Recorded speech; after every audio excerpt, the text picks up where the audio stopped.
You got it locked on Roadium Radio.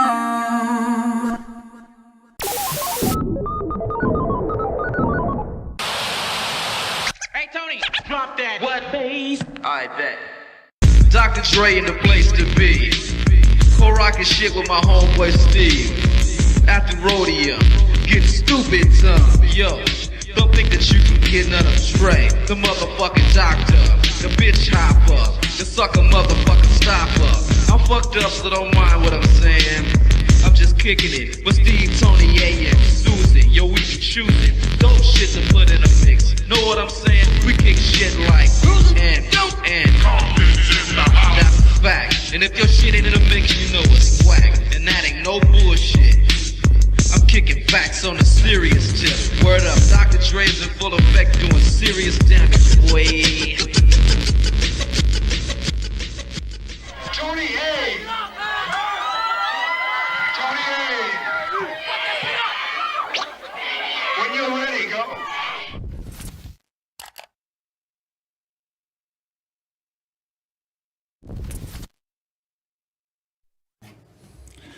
Zoom, zoom, zoom. Zoom, zoom, zoom, zoom, zoom, zoom, zoom, zoom.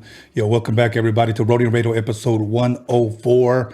I'm not going to allow the Dodgers to cock block my podcast, so we're going to go ahead and keep it rolling. They're losing anyway, so make sure you guys log out and log in to Roadium Radio. I got two special guests tonight. Before I introduce them, I got some special announcements. And once again, where we were a little bit backed up this week, we're going to have that intern information available for you on Sunday. We're just pushing it back just a little bit. We really need some help. So there's a couple of things that you got to know what to do in order for you to come on board and join us here at Roadium Radio. And if we like the way things work out, then eventually we'll talk about getting you paid. But before that, once again, go to DOCUMIXERY.com. Make sure you pick up all the hard copies on the mixtapes, on the High C album, and all the other mixtapes that we have available there. You can also pick up some shirts. We're working on our hats. Believe me, we got a lot of things going on. We got hats coming, sweaters coming, long sleeves. We're still filming the Chicano rap documentary. We're got a lot on our plate, so that's why we're seeking help, and we're just really allowing one person to come in and join us. But also make sure you go to Freaky Tales Podcast and subscribe to Freaky Tales Podcast on YouTube. And we're trying to get 3,000 by the end of this month. I think we're like at 2,800 right now. So help us get that 3,000. And if you want to follow us for future content, go to Instagram, Freaky Tales Podcast on Instagram, and follow us there. But before we get into all of that, and before we get into any more announcements, let me go ahead and introduce my very special guest, a good friend of mine. And I'm glad you guys are here to hear his story. My good friend, Deverio. What's up with you, man? How you doing? I'm good. How you doing? Oh, brother, I'm blessed, man. Thanks for having me, man. Well, you know what? Thank you for coming. Thank you for accepting. I know it's been a minute. Yeah. You know, we were trying to get it in, but you know what? I'm glad you came. Timing is everything. Right. Yeah, I appreciate you hitting me up, man. I remember when you was just talking about all this, man. You was telling me all the stories. Yeah. And, you know, it was an idea, and now, you know, you done made it reality, and I'm watching it And you're in a part full of it. circle. Yeah, now I'm a part of it, so I respect that, man. Congratulations. Thank you, man. You know what? We hit 100 episodes not too long ago. I didn't think that we were going to be, you know, on here that long, to be honest with you. Yeah, I didn't think so. And, you know, one thing that I like to remind people is that this platform is a mirror or mirrors what a man by the name of Steve Yano had at the Swamp Meet. He gave a lot of independent artists a voice just through his record stand. Right. And same thing here. I think people needed a platform where independent artists can now have a platform to be heard. You know? Right. You know, we get people all the time. When are you going to get Snoop? When are you going to get Game? When are you going to get Cube? Let's be honest. You can YouTube those guys all day long and find interviews. But when are they going to find one of you? When are they going to find one of another independent artist? They got to tap in with Tony A. the Wizard to find me. That's what they got to do. Exactly, because I got the magic stick. Yeah, I respect that, though. I appreciate you doing that, man. You know, because it's the game, the getting into the game as an artist is tricky. It's tricky. It is. So, you know, we need platforms like like this. So And you know what? We need more. yeah, definitely. You know, we need more. We need more that are willing to help out, not just to shine light on themselves, but to help out other artists on the way up. You know, so if you blow, you know what I always tell artists? Yeah, I'm gonna blow though, but yeah. When you blow, make sure you come back, give me another Yeah, interview. man, Don't you get already big headed know, on me. Yeah, you already know. So I'm happy to be a part of this episode. 104th episode. Yeah. And I got a story about that. You know. Okay. So my pops. One thing my pops he played lotto, numbers. He got numbers wrote down, numbers from 20 years ago that he play. You know, he wins sometime too. So it rubbed off on me a little bit. You know, so this morning when I woke up, I'm like, I'm gonna go play the 83. You know, 104. That's the episode I'm about to be on. That's the number I'm gonna play. So I played that and I hit. No. I hit for seven. I'm gonna say I hit. It was $736. You know what I'm saying? But I hit, and I woke up. I'm like, I'm gonna play. So some is aligned here. You feel me? So I've been feeling good all day, and that's why I asked you about the. I'm gonna break bread with you. I'm gonna get the tapes. I'm gonna get some of the CD. That's why I brought the bottle. I want to get some high C. I want to get the high C, and I want to get the Rodeo mixtape. The Roadium mixtape. Yeah, I'm gonna check out all that, and I also want to donate to the Chicano documentary. I'm gonna give you $104 towards it. You know what I'm saying? 104. That's a special number, man. No shit. Yeah, I hit. I was like, I was lit. Like, yeah, for sure. So, I'm gonna break bread with you. Damn, that's dope, man. Yeah. Oh, that's a dope ass story. Yeah. Now, what kind of bottle was that? Because I saw you sipping on it earlier. Yeah, that's Patron. It's called Extra Anejo though. It's smooth and motherfucker. I just had it. I was in Vegas not too long ago for a wedding, one of my homies. Okay, and I know you told me that that it's like real smooth, it's like a fucking creeper. Yeah, it tastes like water, man. For real? You can't play with that right there, baby. Hell no.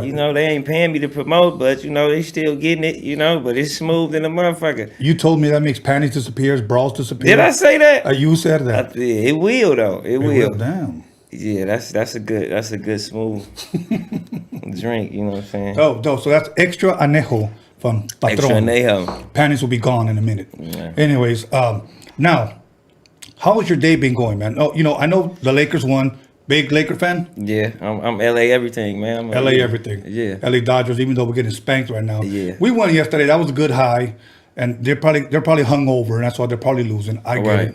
But we'll be back. I think they're losing like 5-0 right now. Yeah. You know what? I've been trying to go to a Dodger game, man. I ain't been before, but I hear they fun, man. I feel bad saying that because I be repping LA so much, but I got to get to one of them when the shit get back regular or whatever. Yeah, we'll go, man, because you know what? Yeah. I don't want to say too loud, but because people will hit me up. I got to hook up with a Dodger ticket, so okay. We'll go. Yeah.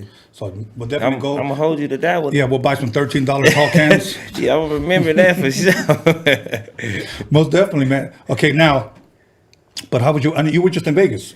Well, yeah, that was like a few weeks ago. Okay. That I went. That was like a wedding, you said? Yeah, somebody I know got married. Shout out to the homie Barry. And he got married. He had a small ceremony. Okay. And that's when I got put up on that Patron right there. Okay, everybody. Yeah. I'm going to try that after. I can't do that right now because I'll start stuttering like a motherfucker. Yeah, you might start DJing or something. Something, bro. My shirt will disappear. And I'll start showing off these old ass muscles. So, now, other than that, brother, I always like to ask my guests, anything interesting you've been seeing lately on TV, any movies, any Netflix, any Hulu, any Fire Stick? What I've been off Netflix, I've been off the last dance, that Michael Jordan. I've been trying to watch, that motivational shit to keep me motivated. I watched that. I was watching what is it called? Pornhub? Not Pornhub. that with that American Murder in Colorado. I don't know if you've seen that. I tapped into that. And I was also watching this shit called Social Dilemma. Okay.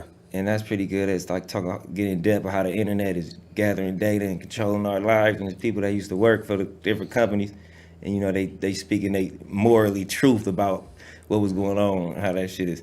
Yeah, that shit was pretty interesting. It's called Social Dilemma. But think about social media. We put out all our information out there, man. Everything is out there. Okay, let me give an example. About 3 years ago, I used to have an old Facebook, okay? And I only added like close friends. It doesn't exist no more. I deleted all my friends, all my pictures, and I deactivated. That's how I feel when doing But Facebook. here's what happened. Go ahead. there was a guy there that followed me, and well, he was friend of me. He wanted to meet me. He really, really wanted to meet me. I'm a huge fan and everything. And I said, okay, cool, whatever. So I went to have breakfast with them. I rarely ever do that. But this guy knew my whole schedule. He says, you know what, I'm going to go ahead and finish up because I know by 11 you're usually at the gym. So I asked him, how do you know that? He goes, oh, you always post up videos. And I said, oh, okay. And he goes, by the way, how are your daughters doing? Well, how do you know you posted? Yeah, nah, it can get scary. Scary. Just from a person that's just watching. But when you start talking about the people that's making it and in control of it, just imagine how they know. They probably know you better than you know your damn self. They see all your booty pics that you be sending out. Come on, man. They send all They your know when you type dick it. pics. So all you guys out there, they're watching you. Real shit, They man. know they're small, so stop. So, anyways, but back to the Colorado one. Oh yeah, man. That's insane, man. Dude, how do you do that, bro? I don't know. Is that's You he must know- have felt like he could get away with it.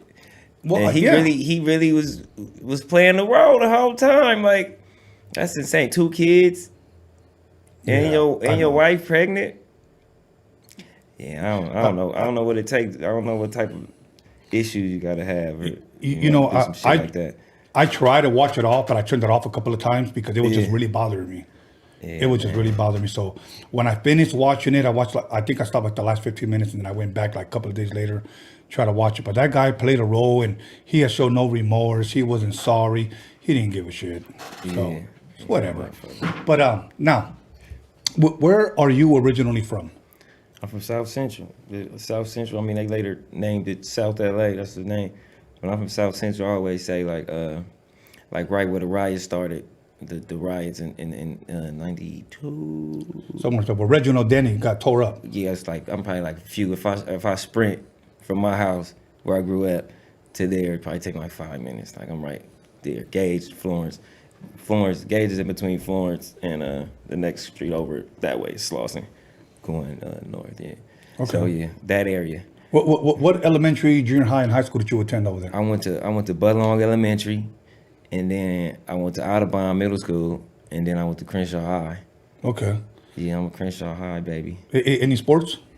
Yeah, when I sports growing played up? basketball, I had hoop dreams, man. I was good. I was quick. I had dimes and shit, but I never grew. And then, the politics and all that. You never thought about wearing high heel sneakers? Nah, you can't do that. Yeah, but I had hoop dreams, But yeah, they ended real quick. But basketball, I ran track my last year. I ran track. And Were you fast? I was kind of fast. That's why I wish I would have ran my whole life because I feel like I would have been faster. But yeah, I ran. I was pretty decent from first time running. But in South Central, you got to be fast. Yeah, man. Yeah, because sometimes you don't plan to go for a run, but when you see the cops, you got to take off. Man, shit, all kind of shit happened in South Central, man. The cops and banging, niggas is banging on you, so all kind of shit you got to worry about, man, for real. How to survive in South Central. That's real. That's real. Mm-hmm. Now, growing up in your home as a little boy, what type of music were you raised with? Like, what would your mother, brother, sister, dad, whatever? Well, I grew up, my mom raised me.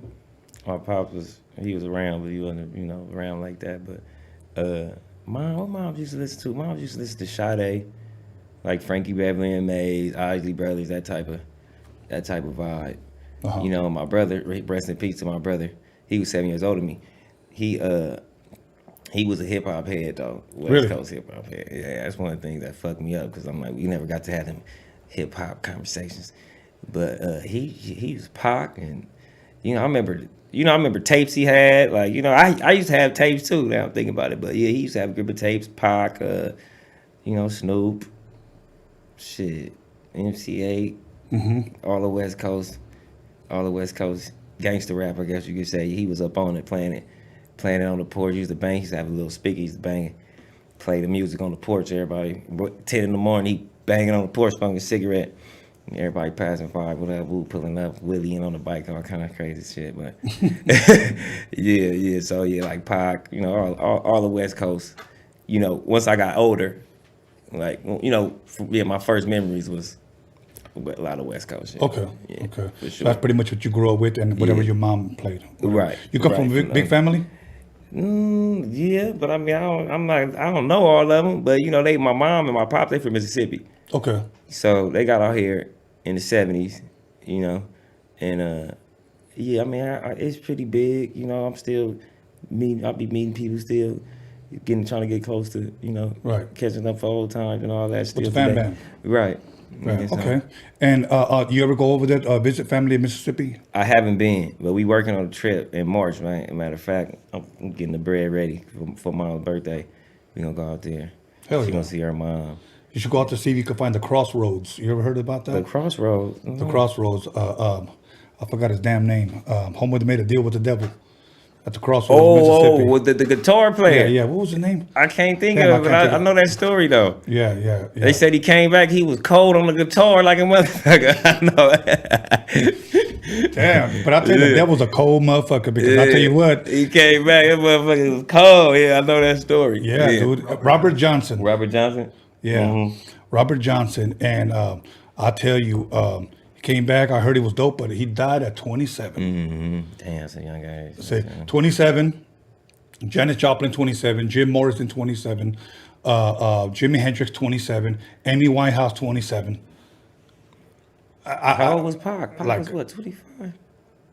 I don't know, Pac but was 20-something, but damn. well, you know, one thing a lot of people don't realize when Pac got out of jail, you know how long he lasted before he got killed, man? It was 6 like months. a year. Was it 6 6 months? months. I was better off in jail. Yeah. Anyways, let's move on. That Pac, man, that's fucked up. I just think how fucked up it is, but Yeah. yeah. Now, you grew up listening to a lot of West Coast. West Are you a fan of East Coast? Yeah, I was banging East Coast. You know, Biggie. I was on Biggie. I was on DMX though. I was on DMX heavy. Yeah. Hell yeah, it was the time. That's like my high school around that time. Jay-Z, Nas. I fuck with Nas with his wordy, Right. all them words and shit. Yeah, but I fuck with Nas. Okay. Yeah. Okay. Bad boy era, you know, Lil Foxy Brown too. I fuck with Foxy Brown. That was yeah. my just bang that shit. Out of the real. You were like, bang. All good, man. All good. Now, let me ask you this. If I were to twist your arm, I know you already, they could be albums or they could be artists. Give me your top 5 West Coast albums. They don't have to be of a specific era. Yeah. Just your top 5. Well, I go with the Chronic. The Chronic, I just remember hearing the Chronic. I was young, but Would you say the first one or the second one? both of them. Okay, the both of them. The Okay. second one got the Watcher on it. It got that track with Eminem. Now the second one was banging too. Yeah, hell yeah. Yeah. Both of them are classic. Yeah. They changed music. Both of them changed music. Yeah. Doggy Style, Snoop. Okay.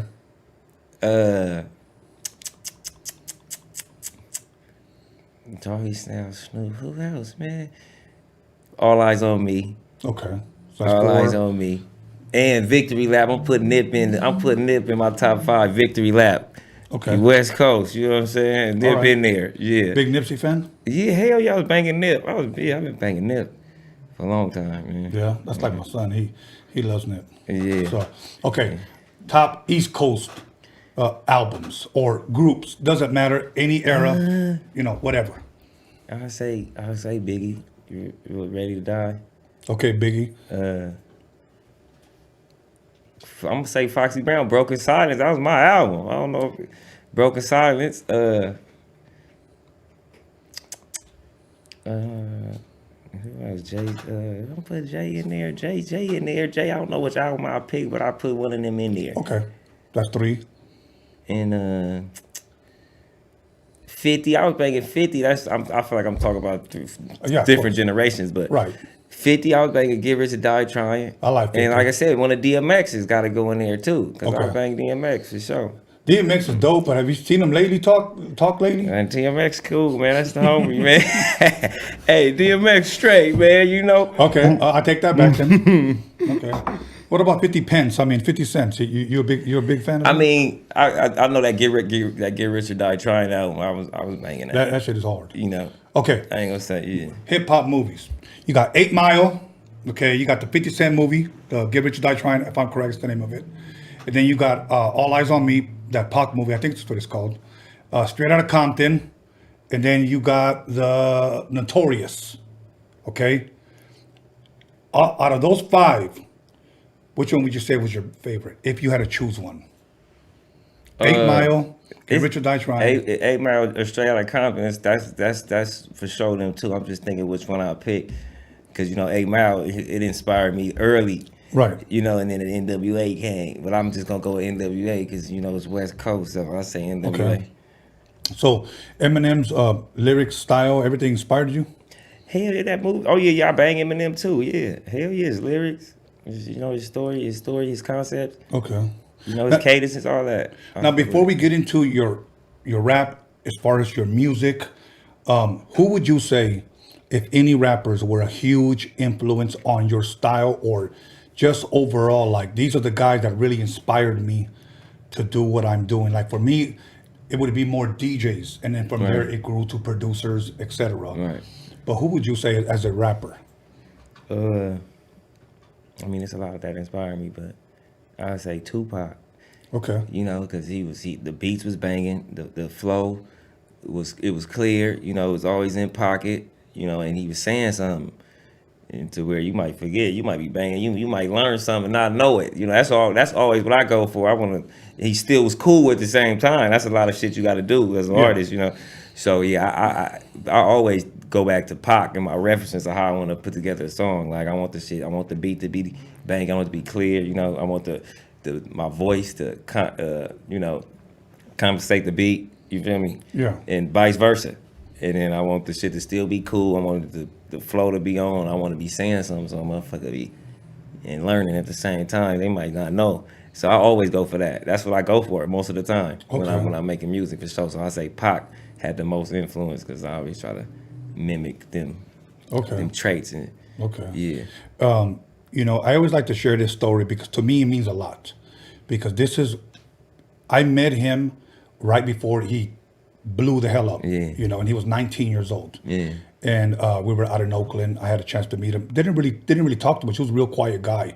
At least back then, people know the Pac of Yeah, he got him. He came out here. He got in the LA culture, man. Yeah. But this was in Oakland, 1992, and we hung out with them for a couple of hours. Actually, Money B, DJ Fuse, all the guys from Digital Underground. Okay. But he was a real cool dude. I mean, he was just. It wasn't really too much to say. He was just a real quiet guy. Mm-hmm. And but like I said, he was a teenager. Now when I look back, and I think to myself, man, he was just a kid. Yeah. He was just a kid. And even I believe he passed away at 25 years old. Biggie at 24.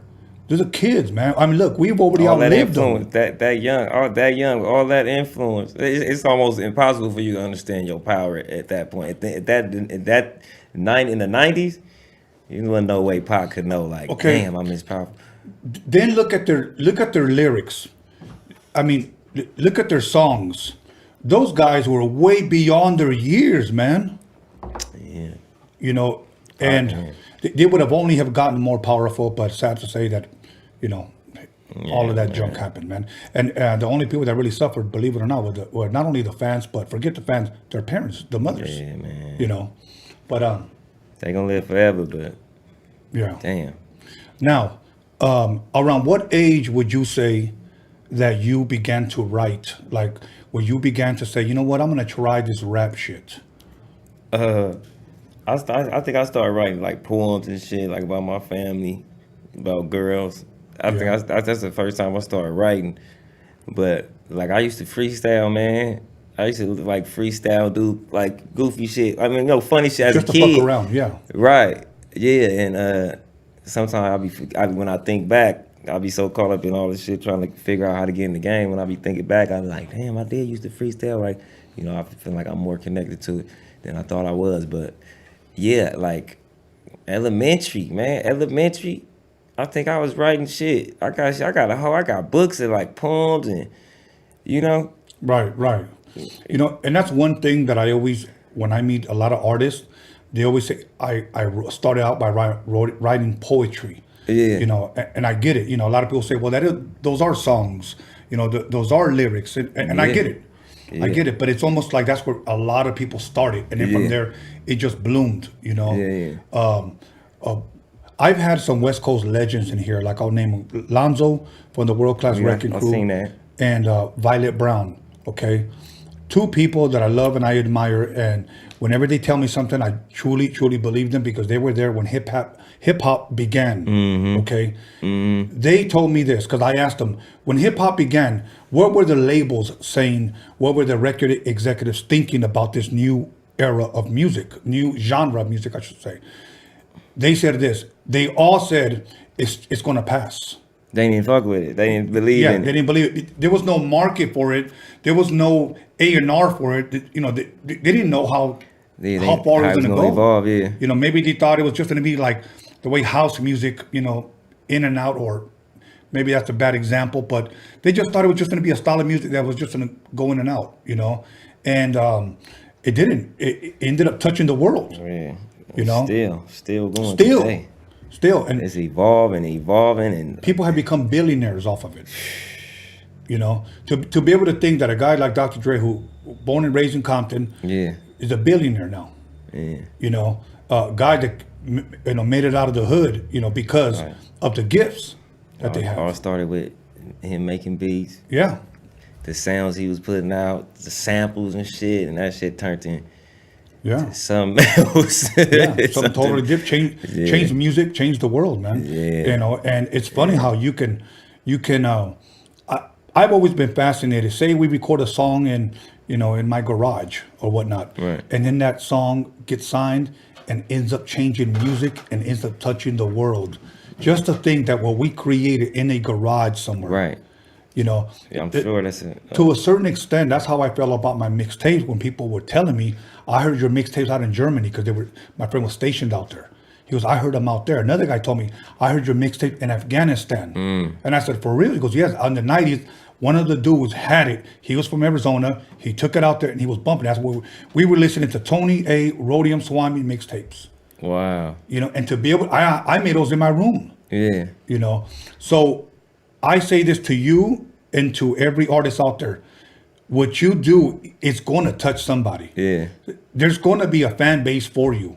You know, find out who it is, and you know what? Cater to them. So, and let it grow from there. Yeah, nah, that's real. Are you feeling a little buzz already, man? Nah, I'm cool. I ain't buzzing yet. I probably need one more. Okay, go ahead and serve yourself one. So now, at what age would you say you began to fuck around and just record? I don't care if it's a karaoke machine, a cassette deck, or whatever. I mean, the first time I started recording well, you know what? I was talking to one of the homies. He just got out. He grew up by me, and he hit me up, and I'm like, yeah, I rap. Ooh. We on Facebook, you know? Right? He's like, yeah, I remember you used to rap in your Talkman. I know, you know, if you seen Home Alone. Talkman, of course. Home Alone 2, he had the Talkman. I had one of them. And I had forgot about that until you said it. I was like, damn, I think used to rap. I still got that Talkman. No. So that I still got that Talkman. I'm gonna put some batteries in it. I got it. You know, that'd be a cool little tool to sit up here. Yeah, too. that was that one when he goes, hello, this is yeah. But I guess you can say that's probably the first time I recorded myself. You know, but then once I got serious with it, you know, once I was trying to see if I wanted to take it serious, you know, when I had my back house, stand in the back house, I bought the Pro Tools, I bought the mic, and then, you know, that's when I started recording, started fucking around. Okay, now, you recorded yourself fucking around, you play it back. Did you like hearing yourself? Hell yeah. I remember about the song is called 100 Bars. You got to type in D-Love, 100 Bars is still up. For real? Yeah, I just spit 100 bars. I think it's to like a Drake beat or some shit. But you can tell if you listen, if you got ears, so you can be able to tell that this is a little louder because I didn't know what I was doing. But right, yeah, no. When I first heard it, I felt like this shit ain't average, you know. So I started letting people, I was confident in it, but right. You know, I started letting like homies hear it, and they it's cool. They gave my props, but it still took a minute for me to keep doing what I had to do for people around me to know I was taking it serious. That one song, or that first mixtape that I put out, that shit, oh yeah, that shit cool. But now I'm at a point where everybody know like, how your music going, which is cool. Yeah, because I know they take me serious now. Well, what we're gonna do, we're gonna go ahead and take a break. Right. And we're gonna come back and talk about that and where can people listen to your music, what you're working on now, what do you got out? Because I know you did a video a while back in Africa. Oh yeah, sure in the hell did. We can talk about that. Yeah, for we're gonna sure. talk about that. So go ahead and recop a little bit more. And we'll be Re-up. back. Yeah, recop is slanging is dope. So, anyways, everybody, once again, call somebody, text somebody, slap the shit out of somebody, let them know that Deverio's in the motherfucking house. That part. We'll be back in 10 minutes. Don't go nowhere. Dodgers, we need to come back. Don't piss me off. 10 minutes.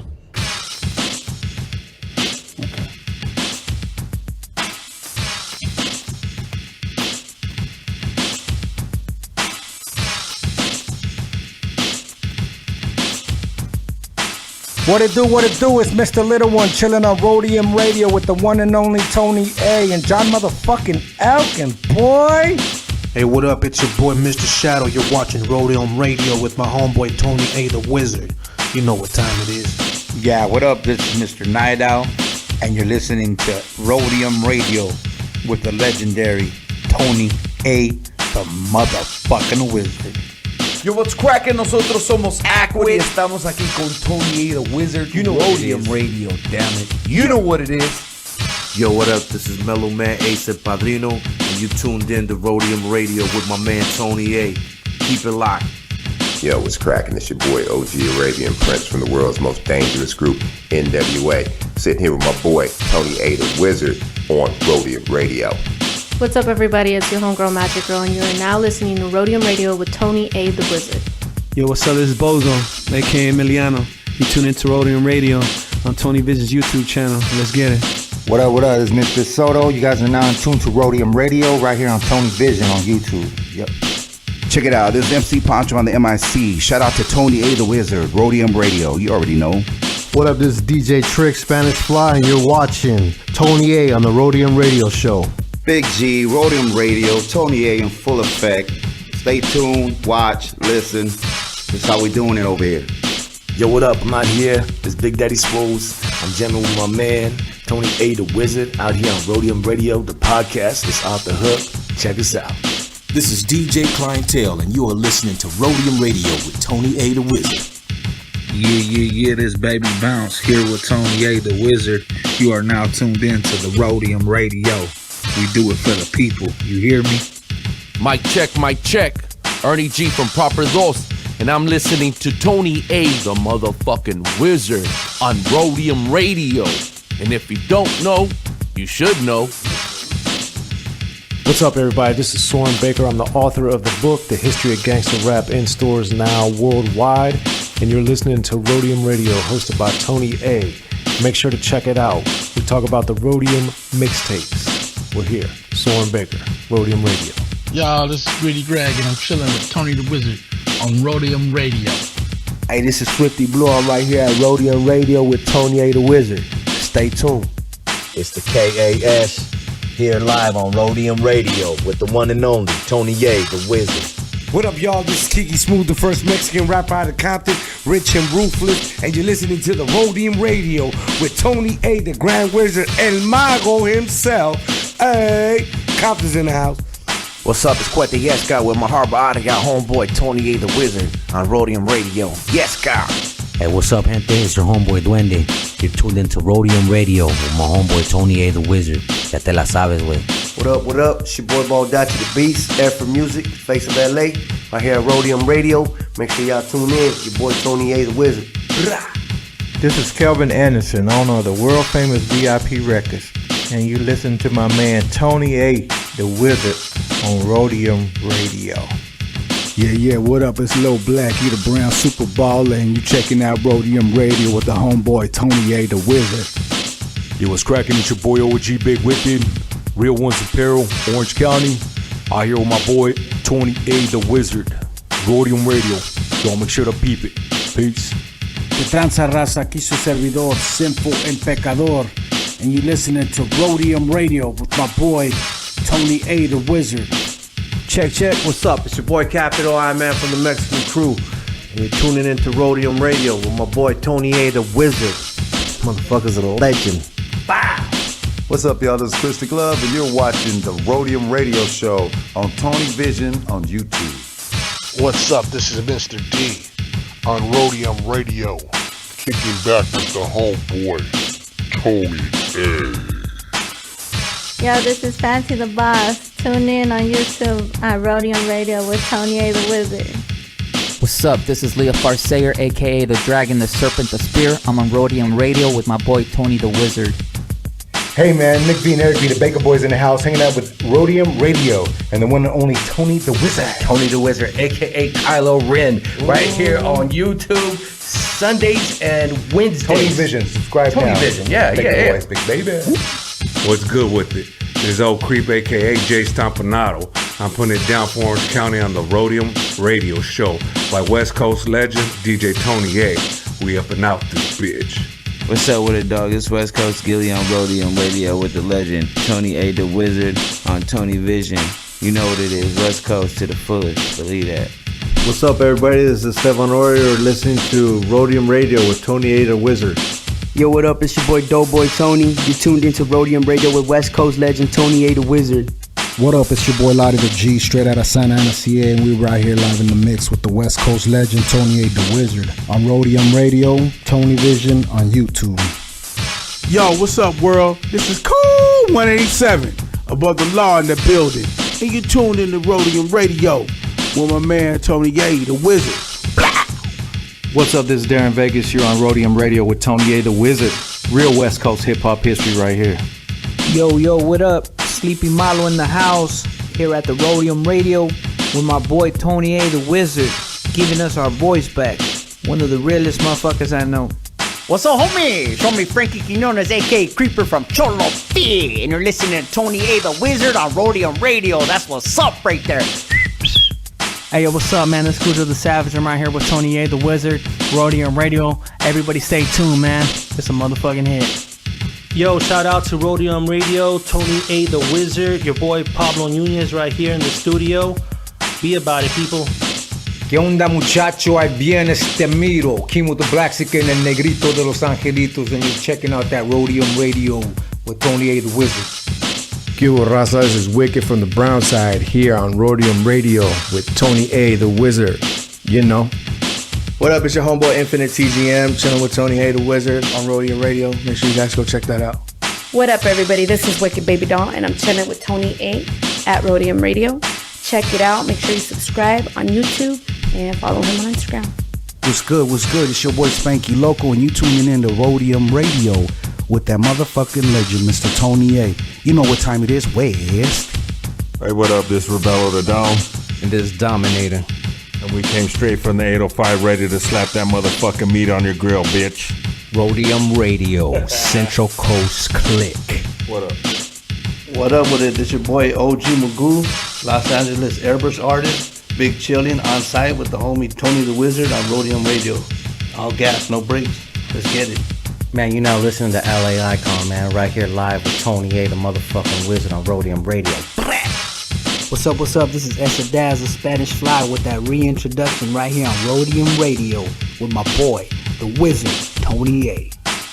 Yeah, what up? It's Spanish Fly MC, Big MOC, Mr. Most MC, on the Roadium Radio Show, baby, with Tony A, the Grand Wizard. Let's walk. Johnny D from Spanish Fly on Roadium Radio. Your one and only Theo with the giant Cheeto.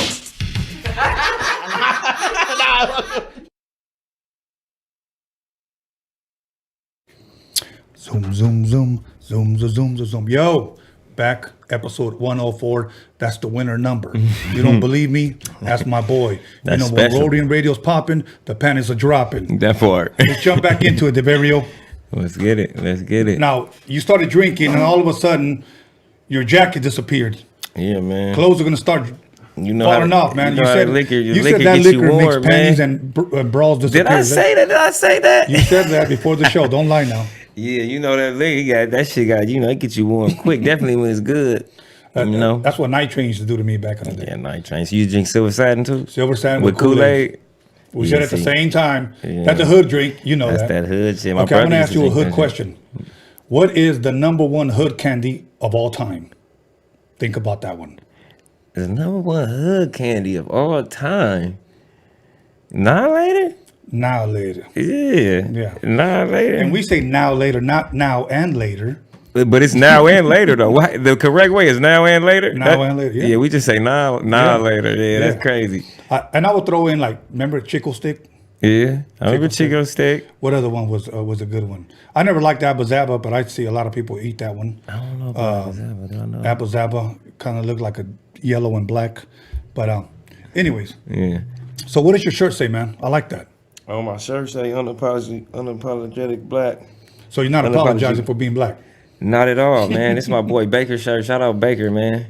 DB. You know, D Baker. This is his line right here. I'm repping. I got my truce hat. I got the truce sweatsuit. I took off my jacket, but yeah, that's my that's my big homie producer, big homie / producer. Truce, he got the Truce collections. It's Caviar, Yeah. I feel like y'all might know each other, man, y'all.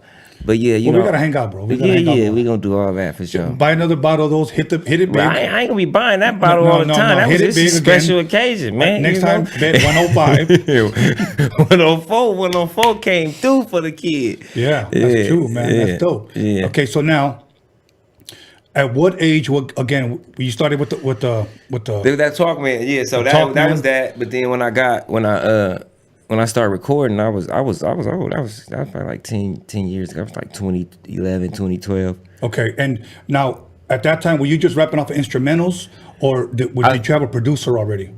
I started rapping off on people beats, but then I did have a producer. Shout out to the little homie Loose Cannon. He was my producer at the time.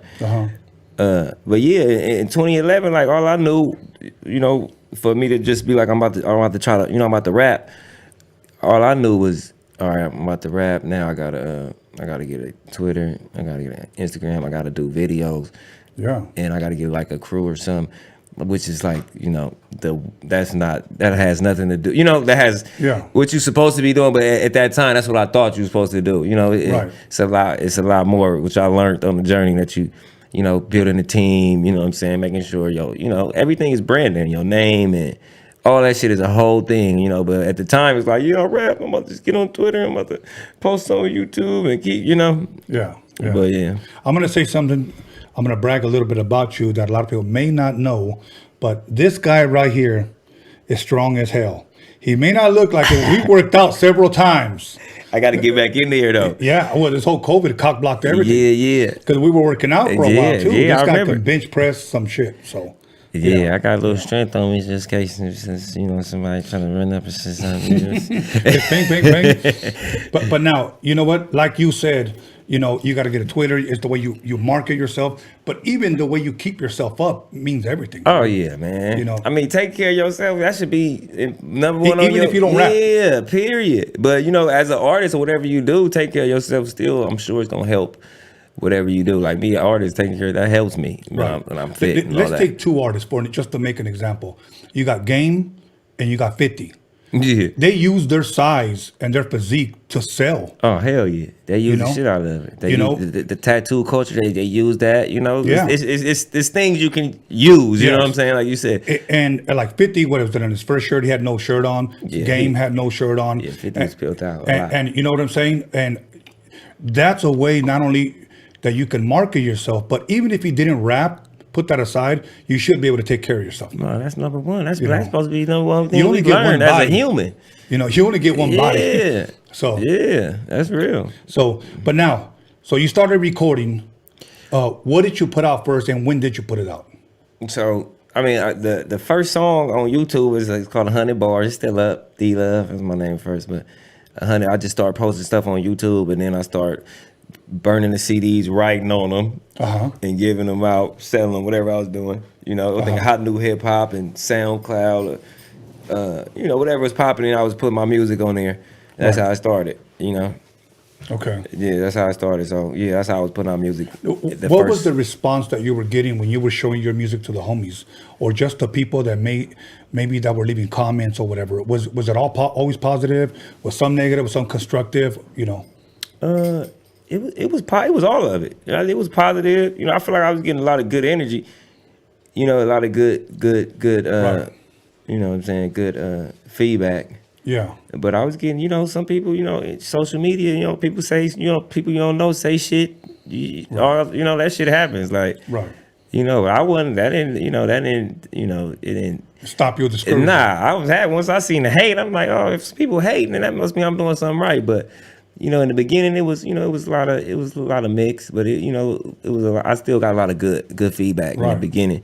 Okay, because I know for a while, were you ever signed to any independent labels, any majors, or did you always wanted to stay just independent, just without anyone? Well, I never was signed. I got a situation right now, Canon ENT, that's the label I'm with.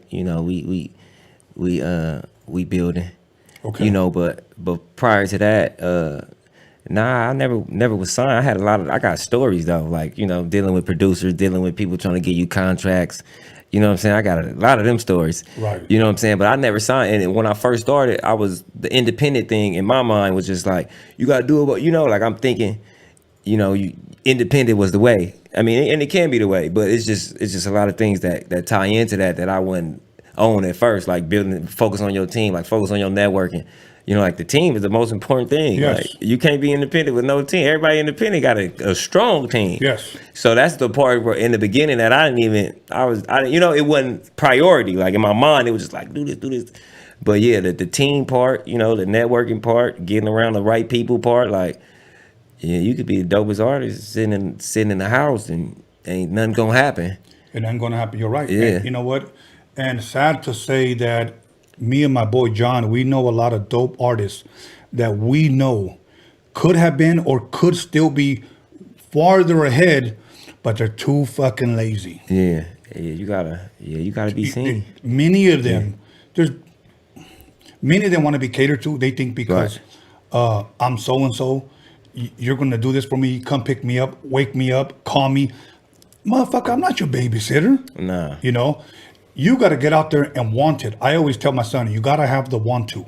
Yeah. And the second most important thing is you got to have a team, like you said. That's how you're going to win. Yeah, because I didn't put out projects. I done had like 6 projects up and I took them down, and like I didn't have because I just want to have a lot of projects. I want to have 6, 5, but like 2018, I didn't drop no music. Like I focused on networking. I was going out like 3-4 times a week.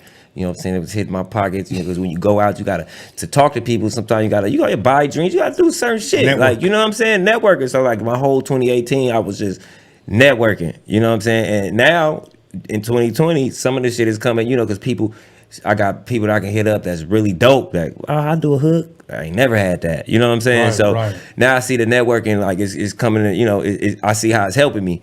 But the networking shit, that shit is just like a whole, it ain't just, I rap good, I'm about to, nah. It's a whole, and I had to learn trials and tribulations. I didn't bump my head. I feel like I've been failing the whole time. I just been, I ain't been doing shit right. But then y'all try to humble myself and look back. I got a trail of content that I did in the midst of me making mistakes. I got all these people I met in the midst. So, it's a good thing. One thing that I always did when I was a lot younger, obviously, when I was in my 20s and even some early 30s, when I went to go network, I'm going to be 100 with you. I never drank. Yeah. I'm going to tell you why. I get it already before you say it. Go ahead. Yeah, because I didn't want to get drunk and then, you don't get a second chance to make a first impression. That's real. And I never wanted to look like a fucking goofball to these guys. Yeah. And I've always been able to maintain a good name in this industry because I never played myself like that. Mm-hmm. I've seen people that I thought this guy's fucking talented, but I see him over there in the corner. Not that there's anything wrong with what he was doing, smoking fucking weed like it was going out of style. But that's your image, though. I mean, all that mattered. Yeah, I done got drunk sometimes. Like, damn, I was fucked up. I probably shouldn't. See what I'm saying? It's definitely depending on what type of people you're around. Yeah. If I'm going around some $1 million people, I'm not drinking nothing. Exactly. I'm chilling. I'm cool. Yeah, I'm saying. I want to be able to remember. Yeah, hell yeah. So I get it. Yeah. Because I've woken up. I mean, and like felt good. Okay, we had a good meeting. Go over whatever notes or numbers that I took. I always take down numbers. Yeah. Okay. And then I've had friends that I've taken. The next day they were like, the whole night was just a fucking blur. Yeah. I smoked 5 blunts. Yeah. 8 Modelo, 12 shots. Yeah. And I was like, yeah, you fucking threw up, dickhead. And everybody saw you. But that's one thing about that liquor and the weed. You'll forget the next day. And sometimes you only get one chance. You meet somebody, hit me up tomorrow too. You miss it, they might not fuck with you. Like, nigga, that's bad business, like. Bad business. Yeah, but I be conscious of that definitely as I get older and as I start seeing, I'm way more conscious of like. Well, you definitely have the talent because everybody that knows you, that knows me, our mutual friends, nobody has ever told me anything negative about your music. Not one time. Nobody ever said he needs to sharpen up, he needs to do this, he needs to do that. If anything, let me say this. If there's one thing that I've heard, but to me it was more constructive than it was bad. It was more like he needs to choose better beats. Yeah. That was it. But it was not necessarily about you as far as your skills. But that's a fact, though. It was a time where I choose, that's real. Yeah. I can receive that, because I done went through different producers, and I started where I started, and I'm at where I'm at right now. Right. So yeah, that's love. You know who's been a victim of that criticism as well? Nas. A lot of people say that guy's got the talent, but his beats, like people have said, he's got to choose better beats. Yeah, his new project, I done heard some people say like it's the best production because he got Hit Boy, But I was listening to one of your podcasts, and when you was talking, it was some girl. Was it some girl? And you were saying that some people just like to hear the lyrics and don't care about the beat, But, or vice versa, vice versa, but Nas definitely one of them that he'll be spitting and the beats. Yeah, I mean, that's constructive criticism, Yeah. Now, let me ask you this. I know you did a video, and it caught my attention. Beautiful video. Yeah. You actually filmed the video in Africa. Yeah. Can you share what inspired that? What motivated you to go out there and film the video out there? Yeah, that's my baby, and I'm proud of it. And I felt like nobody cared about it when I did. And I thought it's a big deal to me. So what happened was the woman I was talking to at the time, that's what she wanted to go for her birthday, And you took her? I didn't take her. We went together. Okay, so half and half. Yeah, because when you say I was just gonna tell you 100. I didn't pay. We went half. She looked out for my birthday, so I'm like, cool. Or something different. I'm like, cool. So then I'm thinking like, dang, I can try to shoot a video out there. So I found somebody on Instagram, the power of social media. I found somebody. No shit. Hell yeah. We was interacting, months prior to when I got out there about the video. He sending me pictures of models. He telling me how much. He showing me pictures of. And I'm just like, I had to shoot him some bread before I got out there. I'm like, I don't know if it's gonna work. I'm about to be in Africa. I'm still gonna shoot the bread. Just so I shot him the bread, and then when we got out there, the lady, shout out to homegirl Juice, her company called Curious on Tanzania, COT, and she planned our whole trip. So when I got out there, I told her what I was doing. She talking to him. She called him. They talking in Swahili because her job was to make our trip, right, the best it could be. So yeah, so she hooked it up and it worked out. We actually ended up changing locations when we was out there. Cause she's like, she told me you should shoot him, cause we went to Zanzibar. So we Dar es Salaam is a city, and then we was there 3 days. Then we went to Zanzibar. We had to get on a boat. It's like an island. That's where I filmed the video on the beach, the white sand.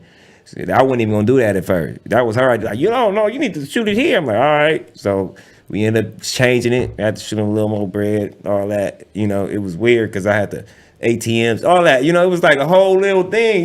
So the day of the video shoot, the two ladies I went with, chick I was dealing with at the time and her friend, they went scuba diving. So they dropped them. They got dropped off.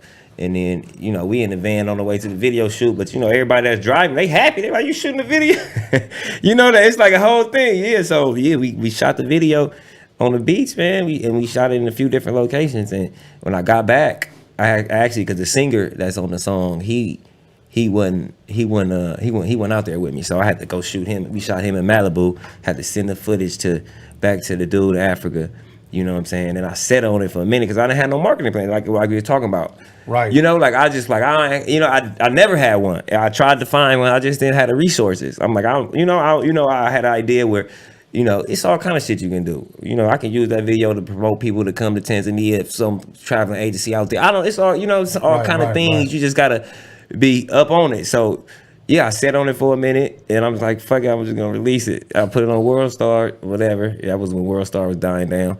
And I feel like, I'm like, that's my baby. Like, I don't even know if a rapper ever shot a video out there. I'm probably the first rapper, You know, and you know, it's And what part of Africa was this again? It's East Africa. It's East Africa on Zanzibar, in Zanzibar. Okay. Well, that's East. Everybody go like South. I think people ain't up on the East. It part. was beautiful footage though. Yeah, man, that's my baby, man. I saw you That's out there without a that's shirt. one of my independent accomplishments, man. So I'm really proud about that, regardless of what. You know what I'm saying? I'm always gonna tell that story. Yeah, yeah. But when I dropped it, I'm just like, and some people, it's crazy because some people will look at the video, see it say Africa, and still ask me where I'm at, because it's like, I guess they don't believe I was there or something. Yeah. You know, or they don't believe Africa looked like that or whatever. And I'm just like, yo. I just think some people are goofy, bro. Yeah, And I'll tell you why. I mean, that's always. I post up on my Instagram, order at DOCUMIXERY.com, and somebody will comment, where do I order at? Yeah. Okay, so it might be one of those things. Yeah, but you know, it's up, and then you know it's gonna live forever. And what's the name of the song so people can look it up? It's called Nobody. You type in Deverio. You type in Deverio on YouTube. You know, all my content come up, but Nobody. You were flexing too. You didn't have no shirt on. Yeah, man. I wasn't on my program though, man. But you know, it was all good. I was supposed to be working out 4 months consistently before I got there, but you know how it go. Yeah. Okay. So now, what is Deverio working on now? Can anybody expect anything from you this year to drop? Yeah, well, I got some songs up. I dropped a single recently called Cali Breeze. And it got G Malone on there. It got the homie Hot Sauce. You know, I've been knowing him for a minute. He from the jungles. That's where they filmed the Training Day at. Yeah. But he, you know, he doing his thing. He buzzing. He on there. And then I got the homegirl on there singing at Alexis Jones. And then I got I'm on there. I'm the first. And I got my producer. He an artist also. Caviar. You know, he from Compton. He on there. So I dropped that. And yeah, I got a few tracks up. I got On My Way Up. That's up. Those with the homie that I met out here on the music grind. He from Baltimore. Okay. Positive song, you know, about on your way up, trying to figure it out. Yeah, I got a track. I got a Nipsey track. I got a track called Nipsey out that I got reproduced that I recorded like probably 6 years ago. Really? Yeah, that's up. You go check that out. Type in Deverio on all you know, on all whatever you listen to. Type in Deverio, Deverio, all my music come up. But I'm also working on my project Struggle to Success, STS. I'm gonna be dropping that. I plan to drop that this year. Okay. I'm gonna have some hard copies. Okay. You know, because there are some people that would like to have. I mean, the hard copies just ain't collectibles. Yeah, collectibles. That's the thing. And yeah, I'm gonna drop that. And then I'm also working with Kenny and T. That's my new home base. Shout out my nigga Caviar. You know, he the producer, he the CEO. I got his shit on right now. So we actually sitting down and we working on the sound, you know. Okay. Like we getting to know each other. We trying to find it's gonna have a West Coast element in it, but it's gonna be hip hop. Yeah. And it's gonna sound new, you know what I'm saying? Okay. So yeah, you know, that's a time. That take time. Yeah. Yeah. So but there has to be chemistry there, you know what I'm saying? Right, and chemistry got to grow too. Yeah, so I'm because I ain't never had that. I just been, I was going to my home studio, not my home studio, but the one I started at in Culver City, and it's just like send me. I had a producer I was working with, low key the producer. He dope, but he in Atlanta. Like I could send him acapellas. He put a beat in, and we go back and forth like that, but. It's still a different experience when you got the luxury to sit in the studio with the producer and all that. Yeah. So yeah, I'm happy about that. You know what I'm saying? So we gonna come. We already got some shit, but we gonna come up with. Well, the best sounds like the best is yet to come. That part right there.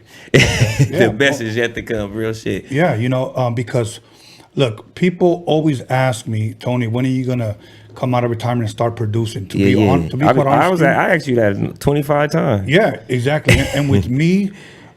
I'll be real with you. I don't want to produce no more. You just lost the love for it. What is it? I'm gonna tell you what it is. The way the game is just throw you off. It's exactly the way the game is. Is that when dudes want to pay? Look, and I don't blame them if they're getting beats for $25. You know what I'm saying? Yeah. If they're selling beats for $20, I don't sell beats for $25, bro. Right. I mean that's what. That's not how you sound like. Yeah, I hear you. I get it too. I mean, back in the day, a homie independent label special, the bottom of the barrel that I would sell a beat for was 5 bands. No, hold on, was maybe about $800. Yeah. And that was like the homie special. Right. Other than that, it was like 2,500 a beat. Yeah. Of course, we live in different times now. Yeah. I understand that. Yeah. But that's when I decided just let me pull back because I'm not going to sell $25 beats. Yeah. I mean, you know, the mariscos that I eat is $25. You know what I'm saying? Right. But you know, every time I hear about how the game was back then, it's just like it seemed like they ain't giving the money is different. They was giving bread out back in the day. Like, you know, now it's like it's different. You gotta I mean, but technology has made it where anybody can produce now. Yeah. You know, you could buy a DJ in a box, 2 turntables and a mixer for $150, and then you can buy. Right. You get an app on your phone and record yourself. It's gonna sound halfway decent. Yeah. So you know, anybody can do it. And then And I it's know guys saturated. right now that are in their 50s right now, and I'm not trying to dog them. I'm not going to mention their name, that are telling me right now, hey, fool, I'm going to start rapping. And I'm like, oh, shit, here we go. Hey, I want you to come out of retirement and produce my record. Well, that ain't going to fucking happen. Well, let me get an interview. Nah, that ain't going to fucking happen. So I'm just being real with you, bro. I'm not, you know. No, I feel you, though. I try to stay in my lane. You can make me like one beat, man. But you know, there I we go. feel, Hear that, guys?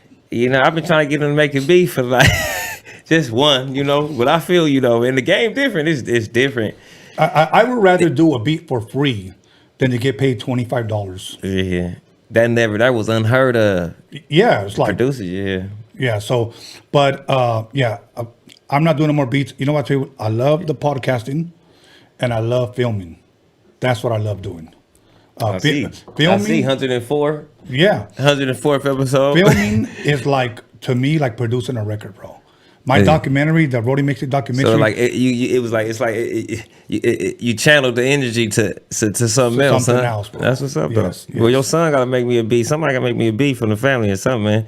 What's happening? Something's got to give, huh? What's happening? All you got to do is buy another bottle. No, I'm only playing. But okay, so now, what about performing, man? I know this whole COVID thing. Would you have been performing? Are you up for performing? You know, do you like performing? Let me ask you this. I performed. I mean, I ain't performed a lot through my whole career. Cause I don't know. I just been bumping my head, recording, doing the brand thing. I'm working on a new brand right now. I'm 100% confident in. I ain't never felt this confident. But I did. I counted on the hand. I ain't gonna lie. I count on my hand how many shows I did. You know, but that's next. I already know that's the next. Well, why didn't you do so many shows when you could have been out there promoting yourself? Because that's a big thing, man. I don't care if it's 10 or 15 No, people. and I know that's what I got to do, and I will do it. But I don't know. I feel like I've just been, you know, all the trials and tribulations, like the performance. And, you know, some people start rapping today and they start performing tomorrow. You know, some people be, I just been taking notes, you know, so when I get out there, I'm gonna have my brand right. It's gonna be something I'm confident in, and it's gonna go. Okay. You know, but it took a minute for me to get to this space, but. Learn something from this old guy. Come on, man. What you talking about? Look, there will never be a perfect time. Yeah. They will never just make it happen. Yeah. Now, I get that timing is everything, but we're talking about releasing an album, releasing a video at a certain time. But if we're waiting for all the stars to align and say this is going to be... I agree. You know, that's not going to happen. And you get stuck in that too. I got to do this, and you ain't going to never do nothing. Never do it. Just go out there and do it. Get yourself a good team. Be wise about it. And say, I think this is the perfect time. Record labels have done that for years. Yeah. You know, we're not going to drop it in December because that's when Mariah Carey and Janet Jackson and Michael Jackson released their album. So we're going to go to the January or whatnot. Timing is everything. But so you got something dropping this year. I got so Struggle to Success is like, that's like my independent shit that I was doing, you know, prior to my new situation. But yeah, we got stuff we dropping too, you know, Canon ENT, you know, we got a video we did, what is it called? Wuhan. Okay. They say it came from Wuhan. We got a whole project about COVID, but it's like me and some other group of artists. Okay. Yeah, we've been in there working though, you know, so yeah, we got a video about that video gonna drop, and you know, for sure the STS project, you know, website dropping, brand dropping. Right. Yeah, it's a lot of stuff coming, man. Okay. Yeah. So now, let's just say I ask you, okay, D, say that I can get you anybody to rap on your stuff. Name me 3 people that you would want to collaborate with as far as rappers are concerned. Rappers? Yeah. It could be past or even present right now. Who's hot for you? Damn, there's so many. I mean, I'm gonna have to say Snoop. You know, West Coast is gonna be. You know, everything I'm gonna say gonna be West Coast. Snoop. Okay. You know, I get on the record with Snoop for sure.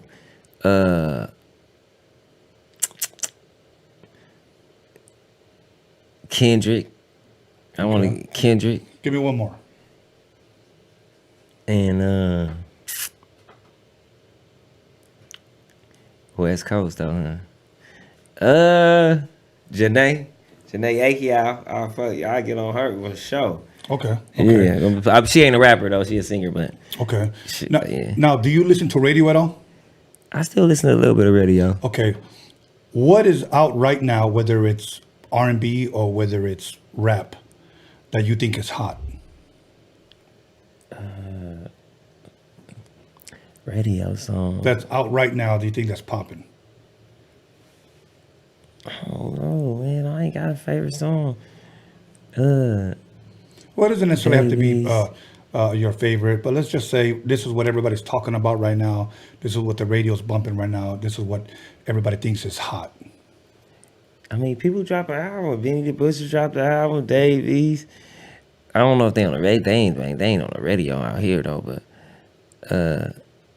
I mean, I tap in at whatever come out. I try to, you know, since I'm an artist, I try to like whatever come out, listen to it at least one time. Okay. Now, you know, it's hard though because it's so much shit. But I mean, I don't be wanting to not know what's going on. You know. Right.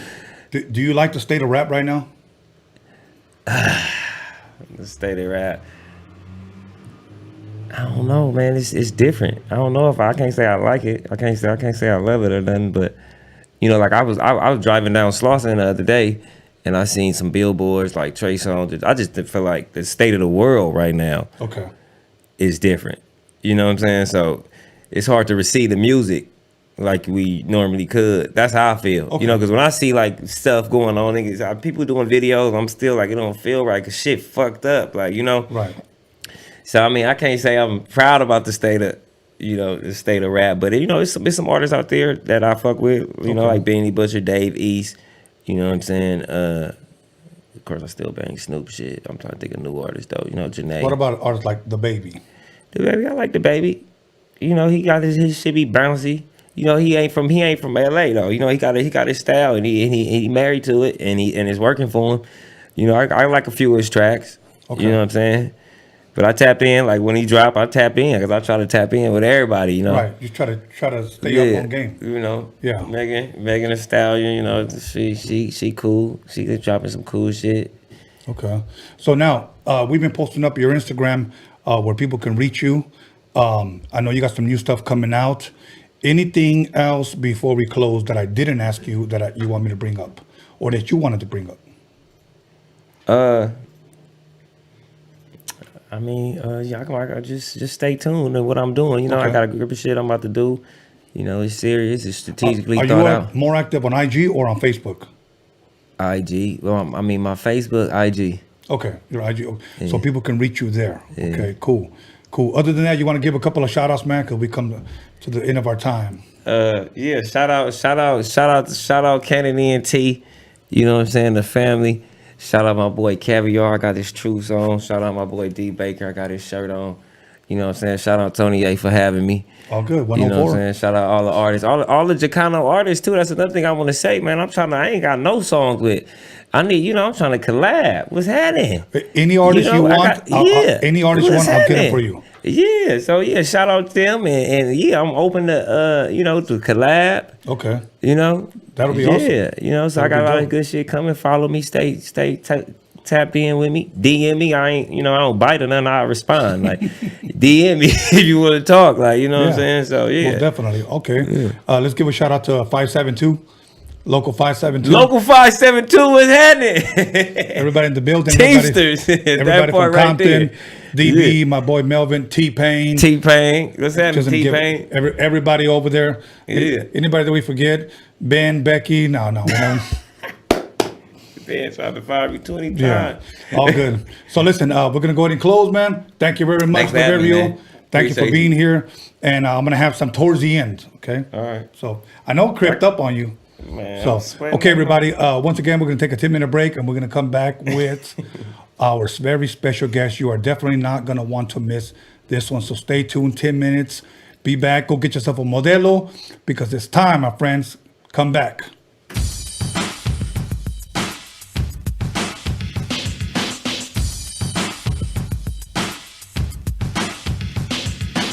Yo, what's up? It's Bella. I'm here on Roadium Radio with my boy Tony A. the Wizard. Stay tuned.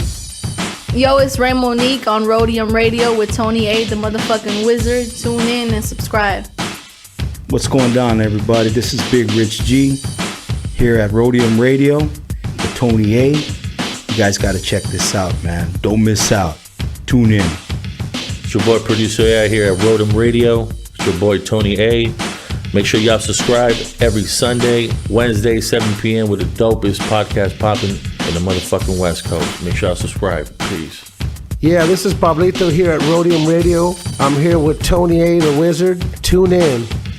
What's cracking? It's your boy Noel G in the house, aka Hector. You guys know what time it is, right here with the Roadium Radio Show, hosted by your boy Tony A. the Wizard. Keep listening. We got something good for you. What's good, beautiful ladies? It's your boy MC Magic, Tony A. the Wizard. You already know. Roadium Radio Show. Turn it up. Yo, what's hood good with y'all? This your boy Big Prodigy from the legendary South Central Cartel, and I'm over here chilling with my homeboy Tony A. the Wizard on the Roadium Radio Show. Make sure y'all like, share, and subscribe to the page on YouTube. And by the way, check out that interview with yours truly. You dig? Wes. What's up, guys? This is Mayito. You're watching Roadium Radio with Tony A. the Wizard. Hey, what's up, everybody? This is Little Silent from BOTG, the voice of the ghetto, man. Tune in every Sunday and Wednesday to Roadium Radio. You already know, hosted by the legend himself, Tony A. the Wizard, man. Just don't miss out, man. That should be active out here. What's up, everyone? This is Antonio Pelayo. I'm here at Roadium Radio with Tony A. the Wizard. Make sure to subscribe. Yo, what's up, everybody? LA Baseball Head here, also known as LAFC Soccer Head, chilling on Roadium Radio with my homeboy, Tony A. the Wizard. What it do? DJ Joe Cooley. You chilling with me, DJ Tony A. the Wizard, and Roadium Radio. You heard me? What up, everyone? This is Solita. Tune into Roadium Radio, hosted by Tony A. the Wizard. What up? Susie Q in the motherfucking building. I'm here chilling with Tony A, the motherfucking Wizard. Roadium Radio, YouTube. You guys check it out. Subscribe. Spank it easy. Yo, this is Shady Boy right here with Tony A, the Wizard on Roadium Radio. What's poppin' with it, family? It's your boy Jokes Loves Life, and you are now tuned in to Roadium Radio with the one and only Tony A, the motherfucking Wizard. That's right, love life, y'all. This your boy We Throw Trees, Roadium Radio in the house, Tony A. the Wizard. What's up? What's up? This is your boy Panther on Roadium Radio. Tune in with your boy Tony A. the Wizard, and make sure you hit that subscribe button. Yay. This is Murray Brumfield, aka Mexicali Slim, Familia Records, and you rolling with Roadium Radio with Tony A. Yo, what up? It's your boy DJ Kazell, and we're right here live, Roadium Radio with my boy Tony A. the Wizard. That's what's up. Ooh. What's up, you guys? It's your girl Mariah Avila. I'm here on Roadium Radio with Tony the Wizard. Please subscribe, like, and comment. Yo, it's cracking. It's your homeboy, Mr. Motherfucking Junebug. And you just tuned in to Roadium Radio with Tony A. the motherfucking Wizard. And don't forget, subscribe to the channel. You know. Juvole Raza, it's your homeboy Hypnotic right here in Roadium Radio with Tony A. the Wizard. Make sure you subscribe, like, and do all that. Don't forget to comment. Much love. Yo, this is Grincho Brown on Roadium Radio with Tony A. the Wizard. Keeping this shit popping, all West Coast, all love. Shout out to my Raza, we getting it. Hey, look, this is Chunks, the San Diego All-Star, and you are now tuned in to Roadium Radio right here with Tony A. the Wizard. Tap in. Oh, man, we right here live on the Roadium Radio with the homie Tony A. Royalty, Low Profile Records. Oh, man. What's up? It's your girl Carolyn Rodriguez here at Roadium Radio. Make sure you tune in every Wednesday and Sunday to Tony A. the Wizard. What's up, y'all? This is DJ Tony G. You're listening to Roadium Radio with the homeboy, Tony A. the Wizard. Roadium Radio. Yo, what's cracking? It's 2 Max of Mexican descent, visionary shapeshifters, Good Life Project, Blowed, LA Underground Hip Hop. You're tuned in to Roadium Radio with Tony A. the Wizard on Wednesdays and Sundays. LA Hip Hop will save the world. Ooh, ooh. All right, what up? It's your boy King Cash right here at Roadium Radio with the homie Tony A. the Wizard. Make sure you guys subscribe. Yo, what up? It's your boy Trouble P here at Roadium Radio with your boy Tony A. the Wizard. Make sure y'all subscribe and tune in. West Coast. Yo, what it do? This your boy, Big Havoc. One Hood Admiral, South Central Cartel General, and you're tuned in to Roadium Radio with my boy, Tony A. the Wizard. Stay locked in. Hello everybody, this is Rocky Padilla, and you're listening to Roadium Radio with Tony A. the Wizard. Hey, what's up my people? Hey, Trouble Kid right here, you know, in the house. Shout out to Tony A. the Wizard, and shout out Roadium Radio. Much love, thank you for having me. What up world, it's YQ, Young Quicks, and right now you're listening to the OG Tony A. the Wizard on Roadium Radio. Make sure to keep it locked, subscribe, comment, hate, it don't matter, man. We get into it. Little 5 stand up. Hey, what up? It's your boy Mark Cruz. You're now tuned in to Roadium Radio with Tony A. the Wizard, the legend. Tap in. What's happening, everybody? It's your boy Queenie. You're tuned in to Roadium Radio. Check my man Tony A. the Wizard every Wednesday and Sunday. Stay tuned. Comment, like, subscribe, all that good stuff. You know what it is. What's up, pimpin'? It's your boy Johnny Boy, aka Mr. Las Vegas, at Roadium Radio with your boy Tony A. the Wizard. Yes, catch us every Wednesday and Sunday. Yeah. Hey y'all, this is Elvia Cadena here at Roadium Radio with motherfucking Tony A. the Wizard. Make sure you guys subscribe, like, and share. Hey, what's up, everybody? This is Sarah S. I'm here live at Roadium Radio with Tony A. the Wizard. Make sure you subscribe and tap in on Wednesday and Sunday evenings. One love. Can I get a moment of your time? Hey, it's your boy Lucky Son Zoo from Hood Starks Podcast. Hey, fuck with one of the best podcasts in the game, Tony A. the Wizard, Roadium Radio. Don't motherfucking play with it. Don't sleep on it. Hey, H.A., stand the fuck up. Yes, sir. What's up? This is Clever from the Brown side. Make sure you guys tune in to Roadium Radio with Tony A. the Wizard. If not, you're a bitch. What's cracking? It's your boy Young Thrive right here with the homie Tony A. the Wizard on Roadium Radio. Don't forget to subscribe, man. Check out the best interviews on the West Coast. Yeah. I'm on the Roadium Radio. What up? It's ODM from Lighter Shade of Brown. You know, your daddy's favorite rapper, your mama's favorite DJ, plus that YouTube star, you know what I mean? RBG fam. Lighter Shade all day with the homie, Tony A. Right here, Roadium Radio, Sundays and Wednesdays. Let's go. What's up, guys? It's Baby Girl. I'm here at Roadium Radio with Tony A. the Wizard. Make sure you tune in on Wednesdays and Sundays. What's up, y'all? This is Dalia Coronado.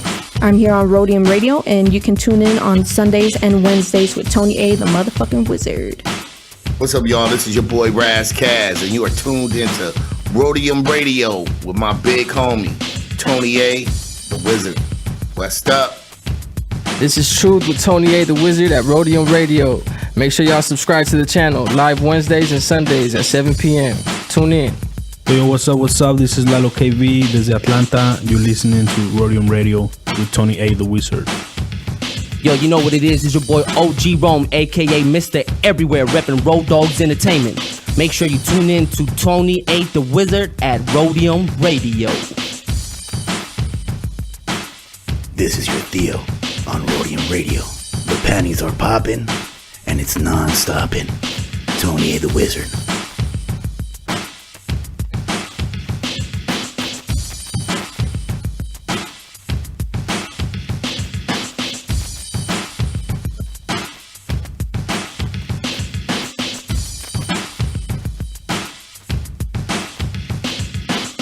Yo, call somebody, text somebody, slap the shit out of somebody. Let them know that Roadium Radio is live up in this biatch.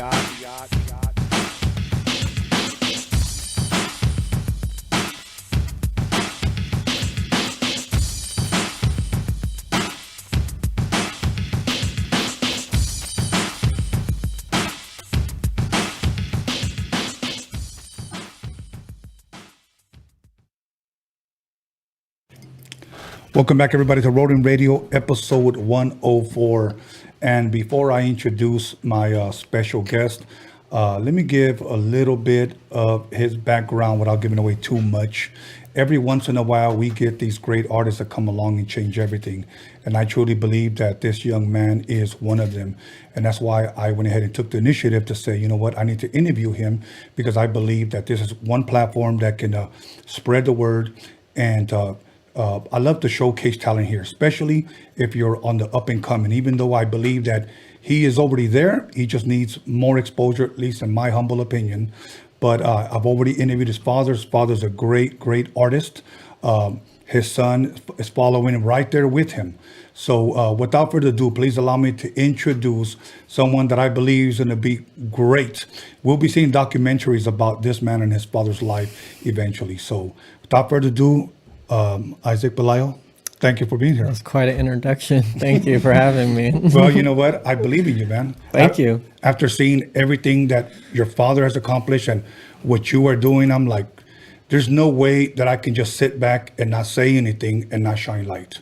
Right.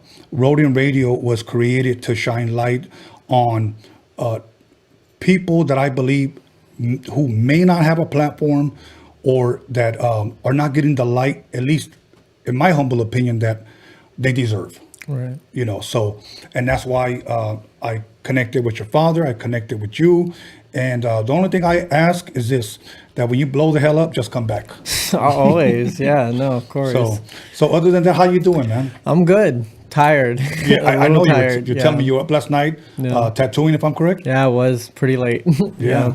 You know, one thing that he told me that blew me away, he's been tattooing since 15 years old? Yeah, I started when I was 15. Wow, 15 years old. Now, were you nervous doing your first tattoo? Yeah, for sure. There was definitely some nervous, energy, but it was one of those things that I think that I knew that I was just kind of grasp onto easy, just because the art background and stuff. But tattooing was never something that I wanted to do like consciously. I was forced to do it. All my uncles and their friends and everybody was like, dude, you got to do tattoos. You got to do tattoos. They don't really know too much about art. So in their eyes, tattooing is kind of like, okay, you can make a lot of success doing tattoos, but they don't realize that you do make a lot of success doing art too. But I did the tattoos mostly for them, so. Okay. Wow. And my uncle was the first person that I tattooed. I think I had my machine for like a week, and I tattooed him. Really? Yeah. And did that come easy for you? At first, it was definitely a learning curve. You have to understand how skin works, and it's a completely different surface. It's a different canvas. There's a lot of safety precautions. There's a lot of sanitary precautions. So it's something that you definitely have to study beforehand and kind of just get as much knowledge as you can before going into it. Because if you just start putting needles into people's skin, you're just going to tear people's skin up. Yeah. Wow. Which is, it tends to happen a lot, more than often. Yeah. Okay. And the reason why I ask some of these questions, because I'm sure there's people out there like me that have no tattoos. You don't have any tattoos? No tattoos. Not one? Not one. You shouldn't have told me that. You know how many virgin skins I've taken? I've given a lot of people their first tattoos. Wow, yeah. Virgin skin you take. That's pretty dope. I like that. Yeah. You know what's funny? I was at the gym maybe sometime last year, and after I work out, I go like 10 minutes into the sauna. Mm-hmm. And I go in there without a shirt. And there was an older woman in there. She might have been in her late 60s. And she just kept staring at me. She asked me, can you turn around? And I said, why? And she's like, I just want to see something. So I kind of just turned around like this. She goes, you don't have now one tattoo, huh? And I said, no. Now, in there was a couple of guys that had their face tatted up, chest and arms and everything. Mm-hmm. She said, you're uncommon. And I said, it took me a while to understand that. Mm-hmm. And I said, why is that? She goes, because everybody blends in now. And now you're the one that stands out. Yeah, that's true. Yeah. I was like, well, that's pretty good. But yeah, I have no tattoos. I love art. I considered myself an artist when I was younger. I was in elementary. I was into drawing murals. Mm-hmm. A lot of my artwork, especially in my 6th grade, my teacher, Miss Gray, still uses, I don't know if she's still teaching, would use my art as, this is how you do it, guys. Yeah. For years. Yeah. But when I got into the music thing, art went out the window. Right. all my brothers, all my other 4 brothers, they're all artists. You know, could draw very, very well. Especially my youngest brother, he's also a sculptor. He sculpts. Okay, you dope. know. But as far as tattooing, no. But I seen your artwork. Very, very impressed by it. I mean, art has always been a thing for me that I've always been fascinated by. Whether it was, you know, just drawing, tattooing. I mean, when you told me this, and this is gonna blow some people's mind. When you tattooed your Frida on your arm, and it was amazing. I was like, dude, like this guy's like the modern day Mexican Picasso right here. You know what I'm saying? I said, so I like to brag about it. Maybe you don't like to, but allow me to, you know. Yeah, that's a bold statement. Picasso's bold. Yes. Well, you know what? I think you live up to it. Oh, thank you. Yeah. So where are you originally from? Where were you raised? I'm born in LA. I lived in LA up until I was, 4, and I moved to Inland Empire. Okay. With my mom. My mostly lived in the household with my mother, my uncles, my grandmother and great grandmother in Riverside.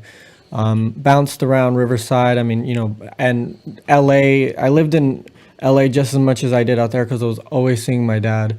So going back and forth from LA to Riverside, I grew up on both sides. I even bounced around states. I lived in Vegas when I was 7, moved to Texas when my junior year. I actually started doing tattoos in Texas. That's how I went to a flea market and bought like a machine by this older couple that made homemade machines.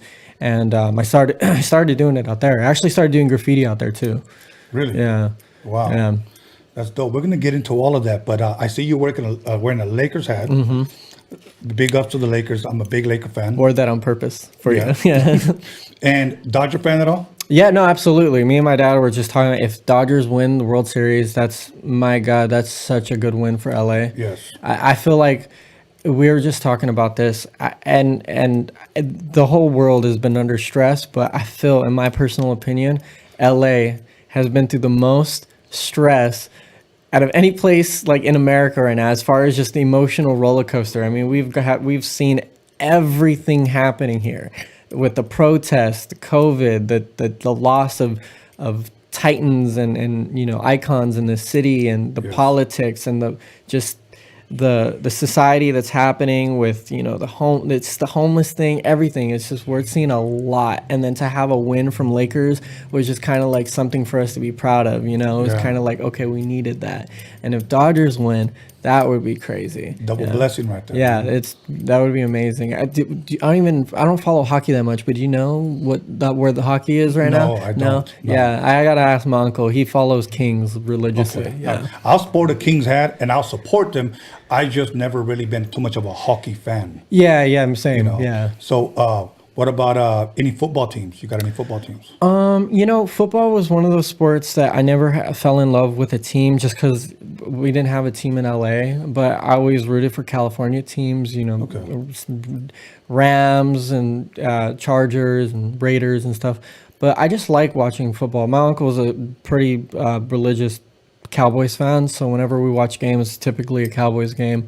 But I just like watching the sport. I'm a basketball fan. Yeah, basketball's. You're what? I'm a Cowboys fan. Oh, are you? Yeah, Yes. yeah. We got a lot of Cowboys fans out here, and it's LA's. Yeah. Oh, yeah. There you go. Yeah, yeah. He's Cowboys all the way. But I mean, I like watching the Super Bowl games. Like the Super Bowl games are fun, and I know what teams I don't like. Like I never really cared for like Steelers and certain other teams. Right. Yeah. So. Okay.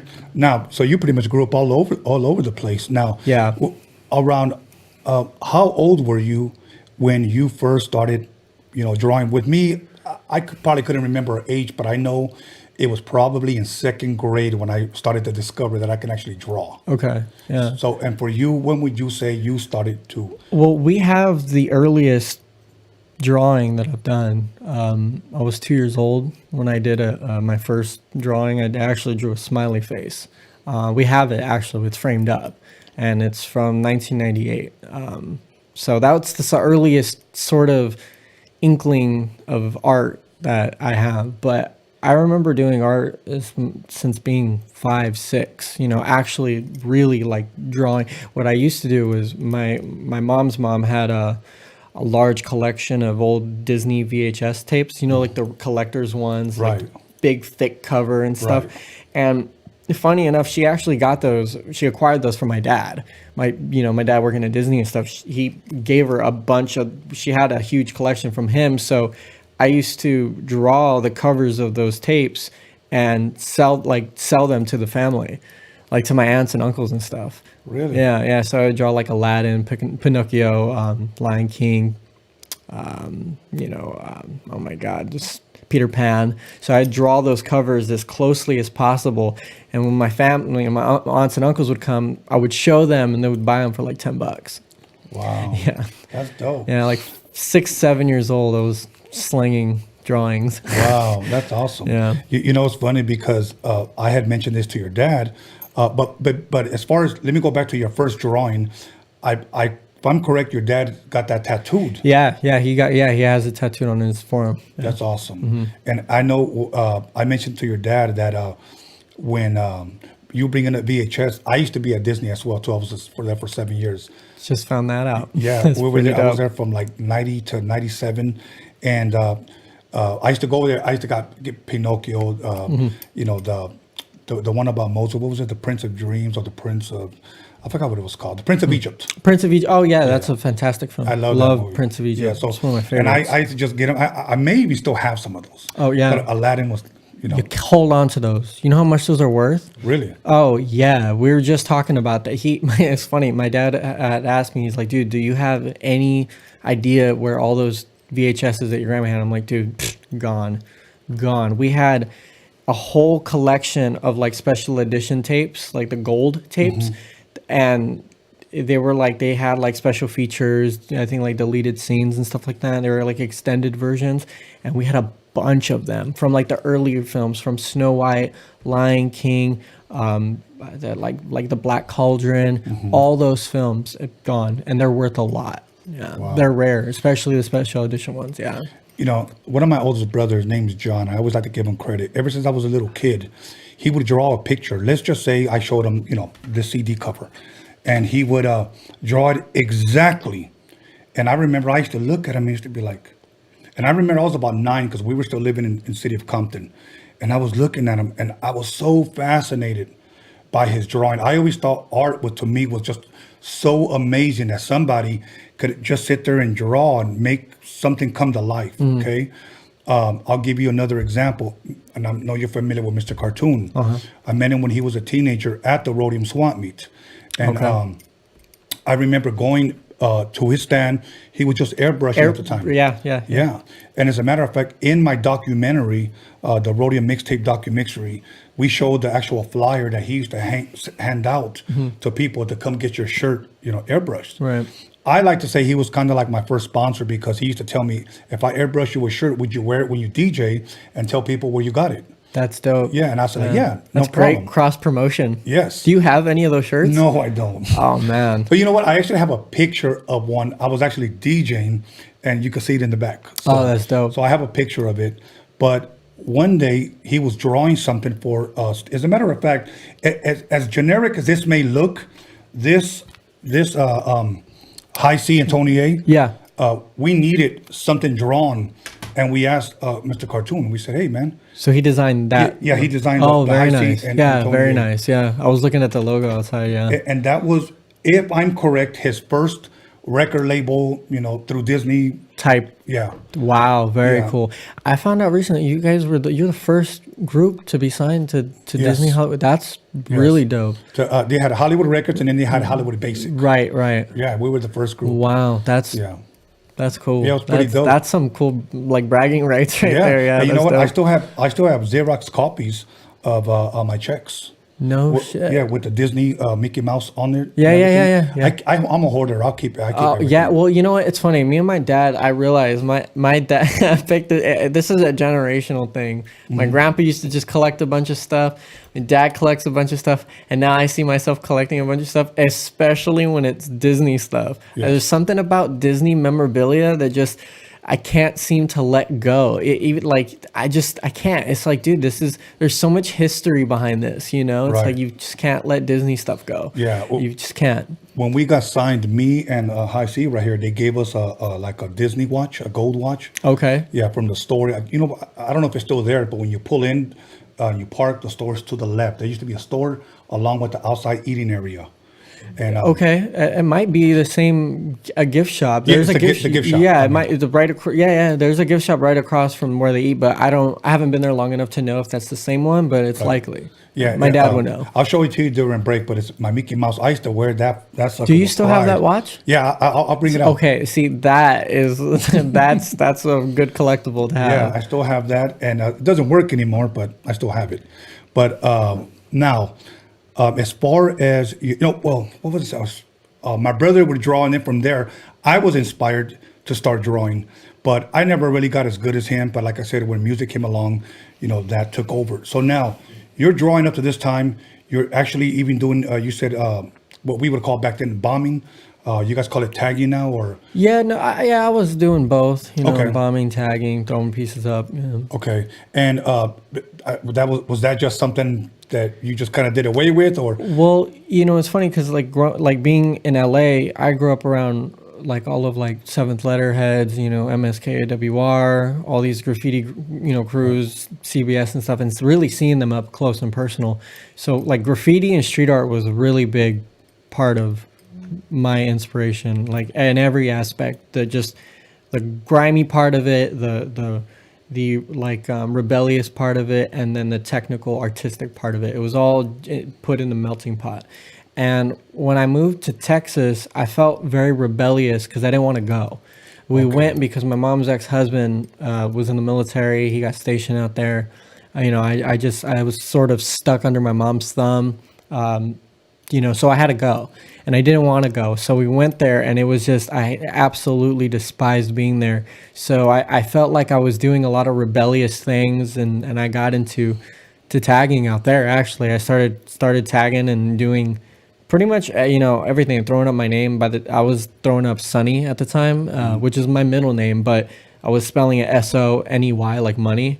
So the S was a little money sign. That's dope. So I was throwing that up, and then I started to, I was like, nah, it's like throwing up my name. It's kind of like, I go by so many different names. I was going by like Sonny Boy is my like musical name, and then Isaac Pelayo is my art. So I was like, what if I just threw up, like, I started throwing up stencils, like being influenced by like Shepard Fairey. I started trying stenciling, and then I did that for a little bit. Then I started doing wheat paste, did that for a little bit.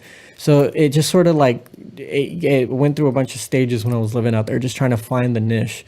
Okay. Yeah. So, but yeah, it started. I gave birth out there. Wow. Oh, the story that I wanted to finish with cartoon. He came to the swamp meet stand where this man Steve, who was my manager at the time, and Steve asked him, I need you to draw something. He had him draw like a woman's face, and he pulls out a pen. And the last time I saw cartoon, I brought it up to him. And I said, I'm going to tell you when I knew you were truly, truly gifted. And he goes, when? And I said, when you drew a lady with a pen, her face, and I never saw you erase. Oh, yeah. I never saw him erase. Like, there was like, oh, shoot, like I messed up. Yeah. He just kept going and kept going. I mean, that pen was like a paintbrush. Yeah. And I was like this guy right here. And believe it or not, and even though I haven't seen you, but I've seen your artwork, I see you going the same way, man, shooting towards the stars. I hope so one day. That's the goal. I'm definitely aiming, upward. But I try, as an artist, I try not to focus on where I'm headed. I just try to learn to do good work. That's something like my dad really implemented on me, is just producing good work, and then whatever comes of it will come of, Okay. And luckily, and fortunately, a lot of good stuff has come, and it continues to come. So I'm looking forward to see what's in the future. Okay. Now, I know you mentioned when you were in Texas, you also mentioned music. Yeah. Okay. So you've been involved in music at a young age? Yeah. Well, when I was about 9 years old, my stepdad, who passed away now, from Chicago, exposed me to rap up close. Okay. My stepdad was a rapper and a singer. Never went anywhere with it, but an incredible singer. I mean, this guy, he sang like Neo, you know, and Neo, if you know Neo's background is very like choir. He was in a choir, and that's why he's got so much like soul and power in his voice.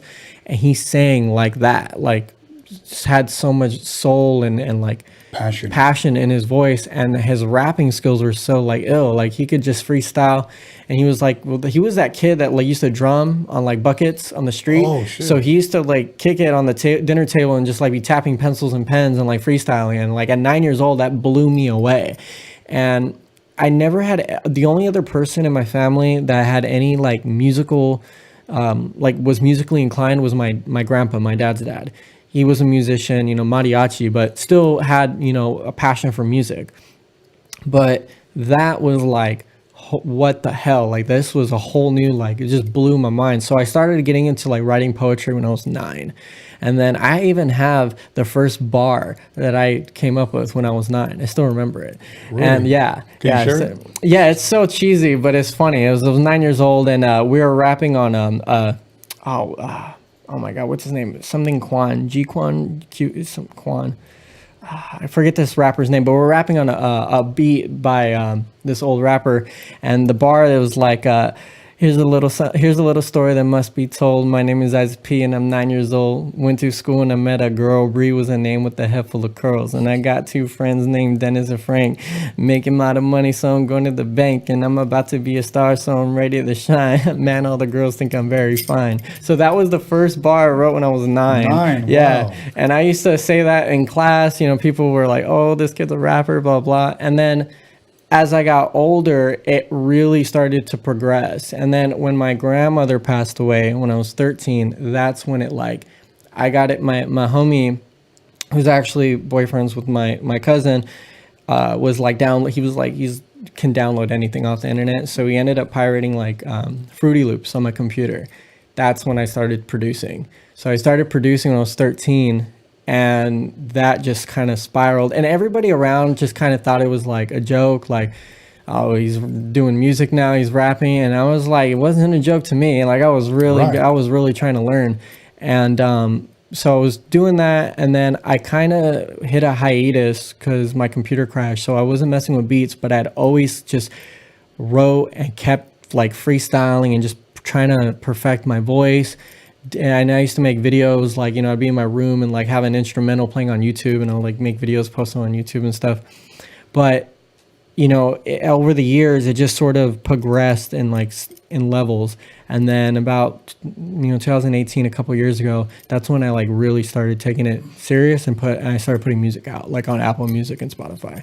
Yeah. What was the response when you started putting it, when you said you took it serious and you put it out there? What was the response that you were getting?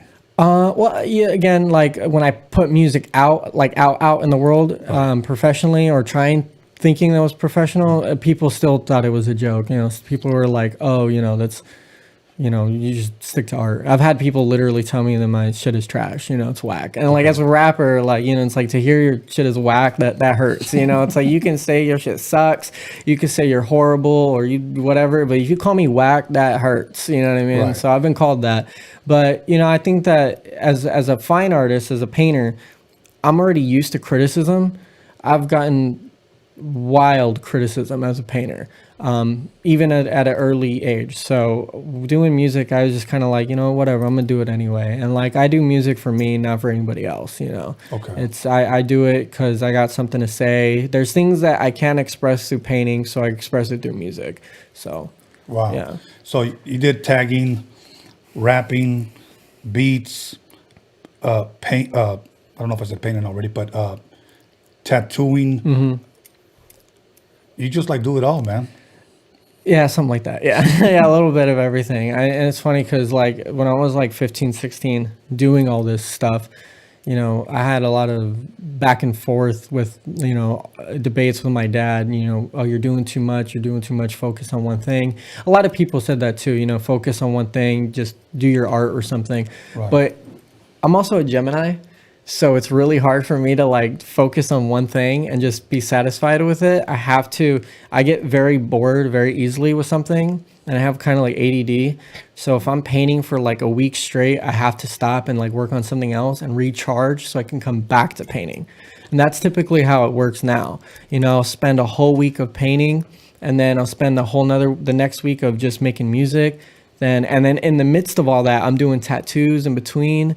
You know, trying to get an acting gig. I do trying to get into acting too. I've been doing like commercials and stuff since I was a teenager, and modeling and clothing design and all this other shit. I saw some modeling pictures on your IG. Yeah. We're going to get back to that when we come back from break. But wow, I'm just like kind of blown away right now on how blessed and talented you are, and how, you know, because I've known people that were gifted in one area and just bloomed, okay? Yeah. I've known people that were gifted like in 3 areas, whether it was I can rap, I can produce, and I can also engineer. Yeah. You know, I've been in the studios, people like Dr. Dre, I've been in studios with him, and I've been in studios with like guys like DJ Quick that are just multi-talented. Yeah. But now meeting you, it's like you got 5 or 6 gifts out there, man. You know, it's funny. I don't really look at them as gifts. I look at them as just extensions of my expression. You know what I mean? I think anybody can pick any one of those things up. With me, I at a young age, I was very, very passionate about art, extremely passionate about, you know, perfecting my craft. So I think when I pick something up, I get really passionate about it. And it's funny because one of my biggest idols is Da Vinci. And if you know anything about Da Vinci, he was also the same. Da Vinci is a polymath. A polymath is someone who is an expert in different areas of just different things. So that could be mathematics, that could be, you know, sciences, that could be art, literature, poetry, botany, all these different subjects. And he was a person who would pick something up and just master it right away. And I was impressed by that because I related to that. You know, I'd always found interest in something, and I'm like, man, that looks fun as hell. Like, let me try that. Like, you know, it's like, let me, I don't know, like, let me try it. Like, it's like, you know, it's like a buffet. It's like, I'm gonna try a little bit of this, a little bit of that. You know, I got a big plate. You know, I'm gonna throw a little bit of everything on my plate. Just and it's like, I'm not trying to be the best at any one of them. I just like doing them all, and I'm going to just keep perfecting them and really be passionate. I'm passionate about everything that I do. Though that I might be excelling in one thing more than the other, or focusing on one thing more than the other, I'm passionate about all of it. Yeah. You know, and it reminds me a lot of me as a youngster, because I was very, very passionate about DJing. I was introduced to DJing at 11 years old. Mm-hmm. So soon after that, I began to DJ in my school noon dances. You know, I mean, I was maybe 12, 12, 13. But I was in, shooting back to we called it junior high, and I was middle school. But I was DJing noon dances back then with a cassette deck and one turntable. And I figured it out. But I was so passionate about making people dance, wanting to give people a good time. Then I got introduced to my next thing was making mixtapes. For me, it was I have to perfect a mixtape, and I followed in the steps of a Dr. Dre doing mixtapes. I was very passionate that I got to do the best mixtape out there. 30 years later, well, my first one was 1987, so it's more than 30 years. People are still buying them. Yeah. Okay. So then I was pretty much pushed into becoming a record producer. I did a record. My record went gold. I was happy with that. Wow. Okay. I was happy with that. So I became a producer. I took a break from music. I came back. I did my directing debut. We did a 3-hour documentary. Not one negative response that I ever get. Not one. That's cool. So I was able to excel in different areas. Yeah. So I wanted to utilize whatever I was given. So believe me, I understand when people tell you, oh, just stick to one thing, because when I told people I'm going to be directing it, well, you've never done one. Right. Well, I understand that, but I know what I want to see. Yeah, absolutely. You know, people say you've been successful at podcasting. I didn't know I was going to be successful. I just turned it on and started talking shit. you know, and now we're here 104 episodes later. So, but listen, we're going to go ahead and press pause right there. We're going to come back. We're going to talk a little bit about your modeling, about your acting, and about certain people you did a song with, a certain person. Yeah. So we're going to come back to that. So absolutely. I'm going to drink a beer, probably take some tequila shots. So if I start stuttering, forgive Cheers me. to that. Okay. So once again, everybody, call somebody, text somebody, slap the shit out of somebody, let them know that Isaac Pelayo's in the motherfucking house. We'll be back in 10 minutes. Don't fuck around. Come back.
Welcome back, everybody, to Roadium Radio, episode 104, and we're back with the talented Isaac Pelayo. We're just going to go ahead and jump right back into it, but before we start talking, something I want to show you.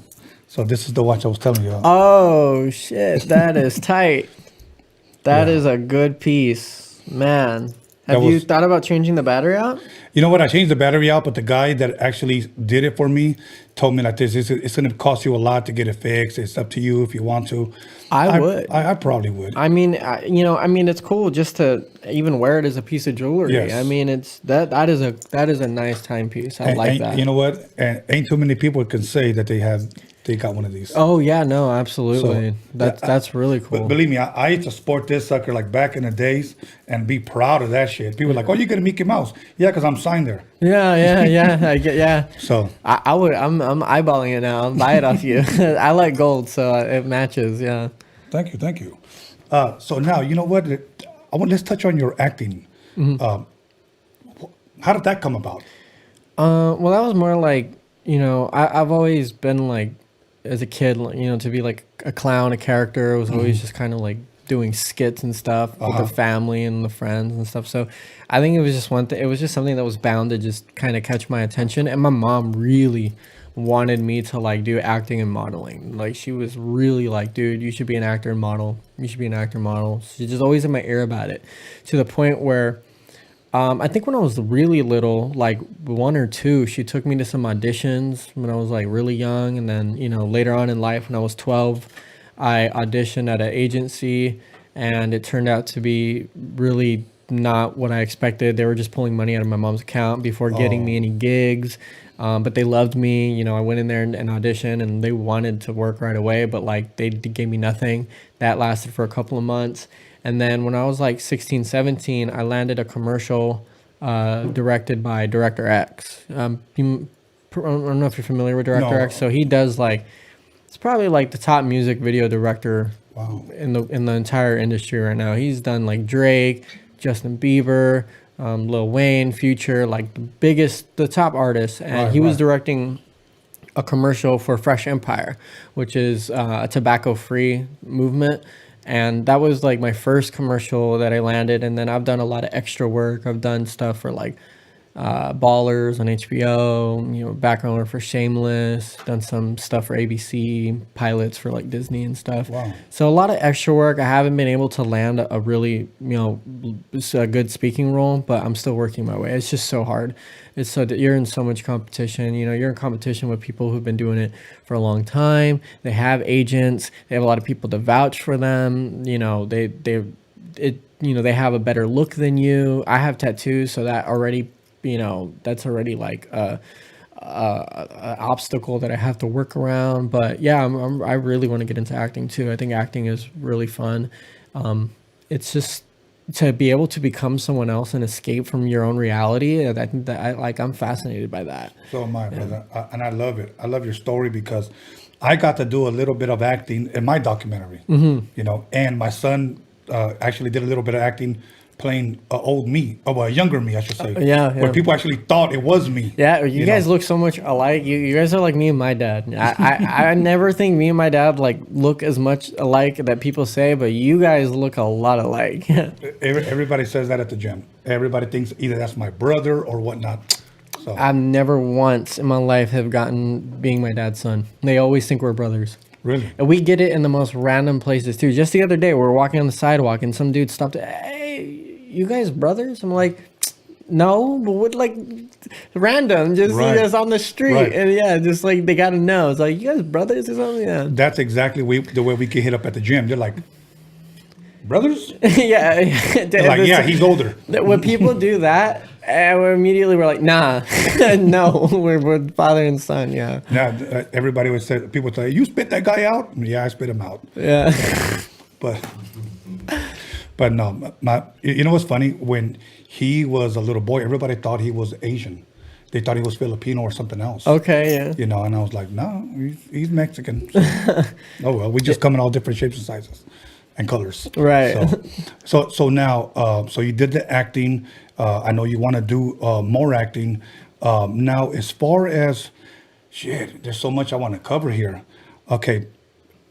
you did your first tattoo at 15 years old. Where are you at now as far as tattooing? Let's talk a little bit about that. And is there any tattoo artist that inspires you, motivated, or that you dig? That's really difficult. Tattooing, I didn't really know much about tattooing when I first started. You know, I had the only really, I was inspired by some people. You know, so I used to look at Inked Mag and Skin Tattoo Mag and all those other magazines and like when grocery store shopping. But I really got into the understanding how tattooing and everything about tattooing when Ink Master premiered. And it was funny because someone that I really spoke out to me was Freddie Negretti when I was watching Ink Master. And that's how I got my introduction to Freddie. And I discovered Freddie when I was like 14, 15 on Ink Master. And then fast forward to a couple years later, I think about 16, I ended up meeting Freddie in the most random of places. Oh, like a subway? 2012. It was 2012. It was Chaz Bodekez's show, End of the World, at Plaza in East LA. And I see this guy, funny, and forgive me, Freddie, for putting you on blast, but I'm standing there with my dad, with a group of friends, and I see this guy walking up, looks familiar, can't put my tongue on it yet, and this dude trips. He trips on the corner of a brick, like a, planter, and I'm like, oh shit, like, dude, I think this guy's drunk.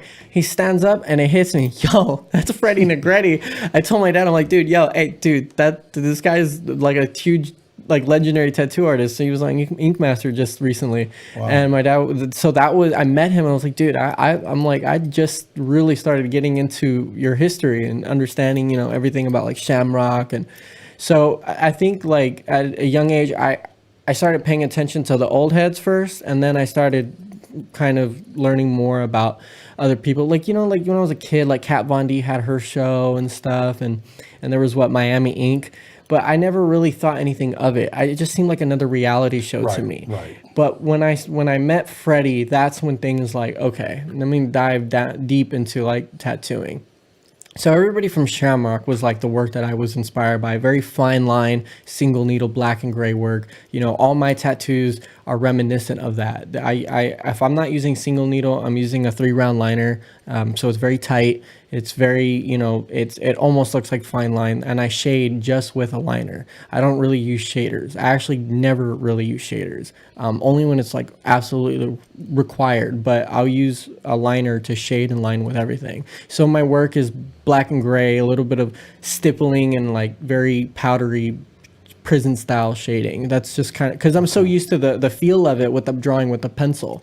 It feels very similar to that to me. So when I'm shading, it feels comfortable. It feels natural. It's like I know what I'm doing.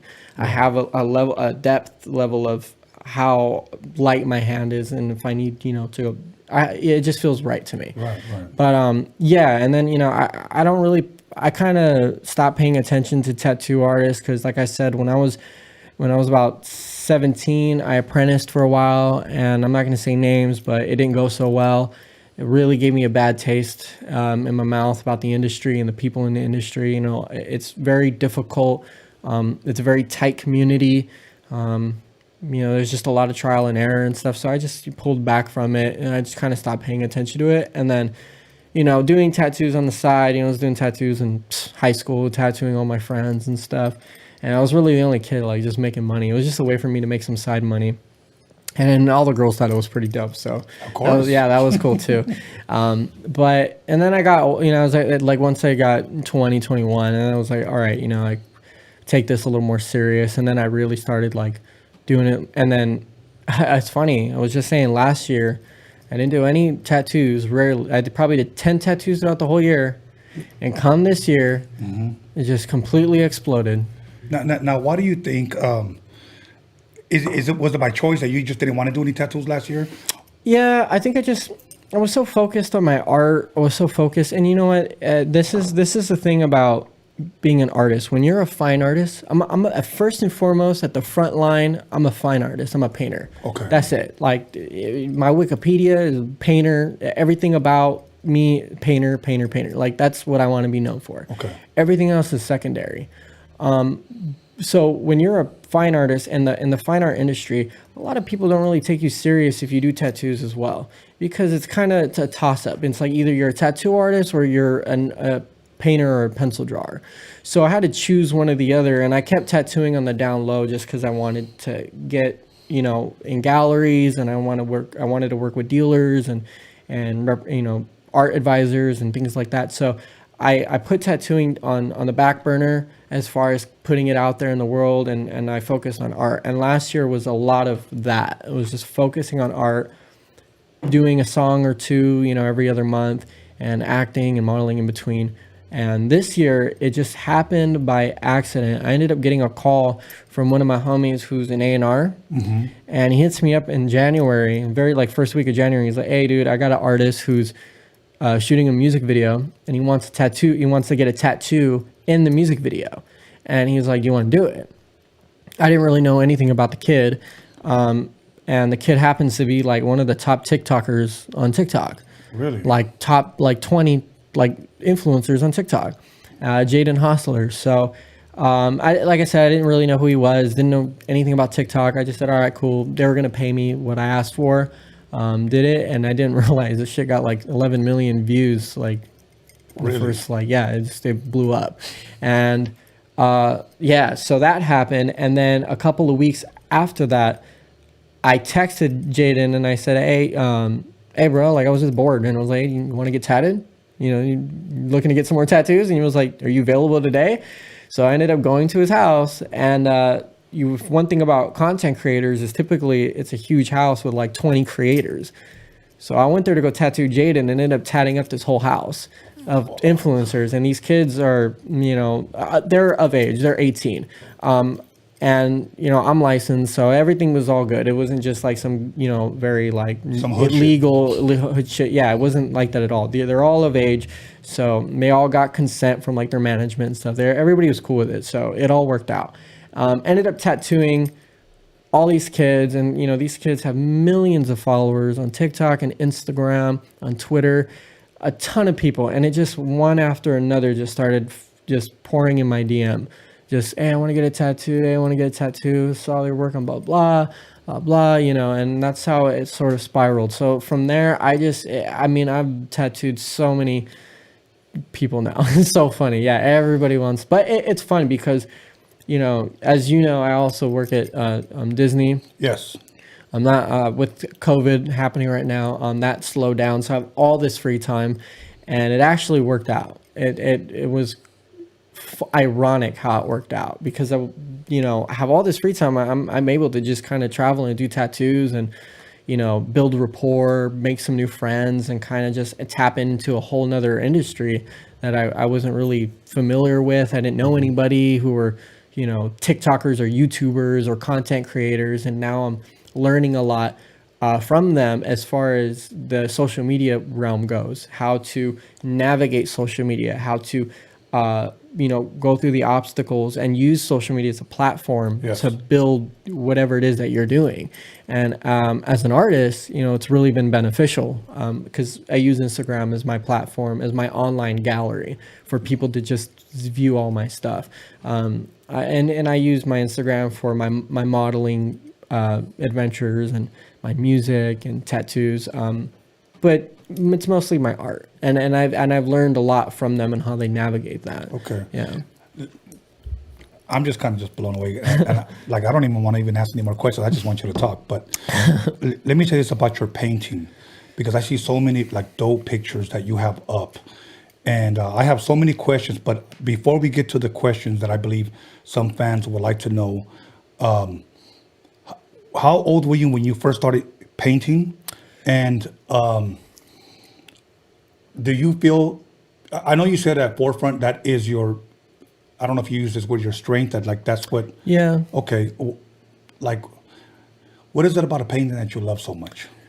Well, to give you a quick history, all my life I was a pencil drawer. Okay. You know my dad's work, strictly graphite. Some of the most incredible, hyper-realistic graphite portraits ever. So as a kid, realism to me was the pinnacle of art. I mean, I'd been inspired by everything. Graffiti, some of my favorite artists are contemporary pop artists like Basquiat, Warhol, Keith Haring. But for me, the art that spoke most was the realistic art. And my dad's work was hyper realistic. So my goal was to get my drawings to look as realistic as that.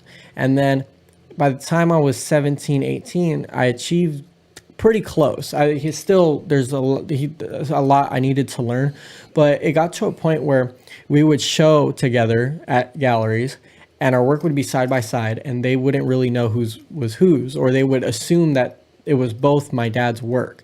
So I kind of didn't really have an identity just yet. And my subject matter was that of celebrities, very typical stuff. There was no substance to it to give me any organic voice or style where people would see it and recognize that's Isaac Pelayo.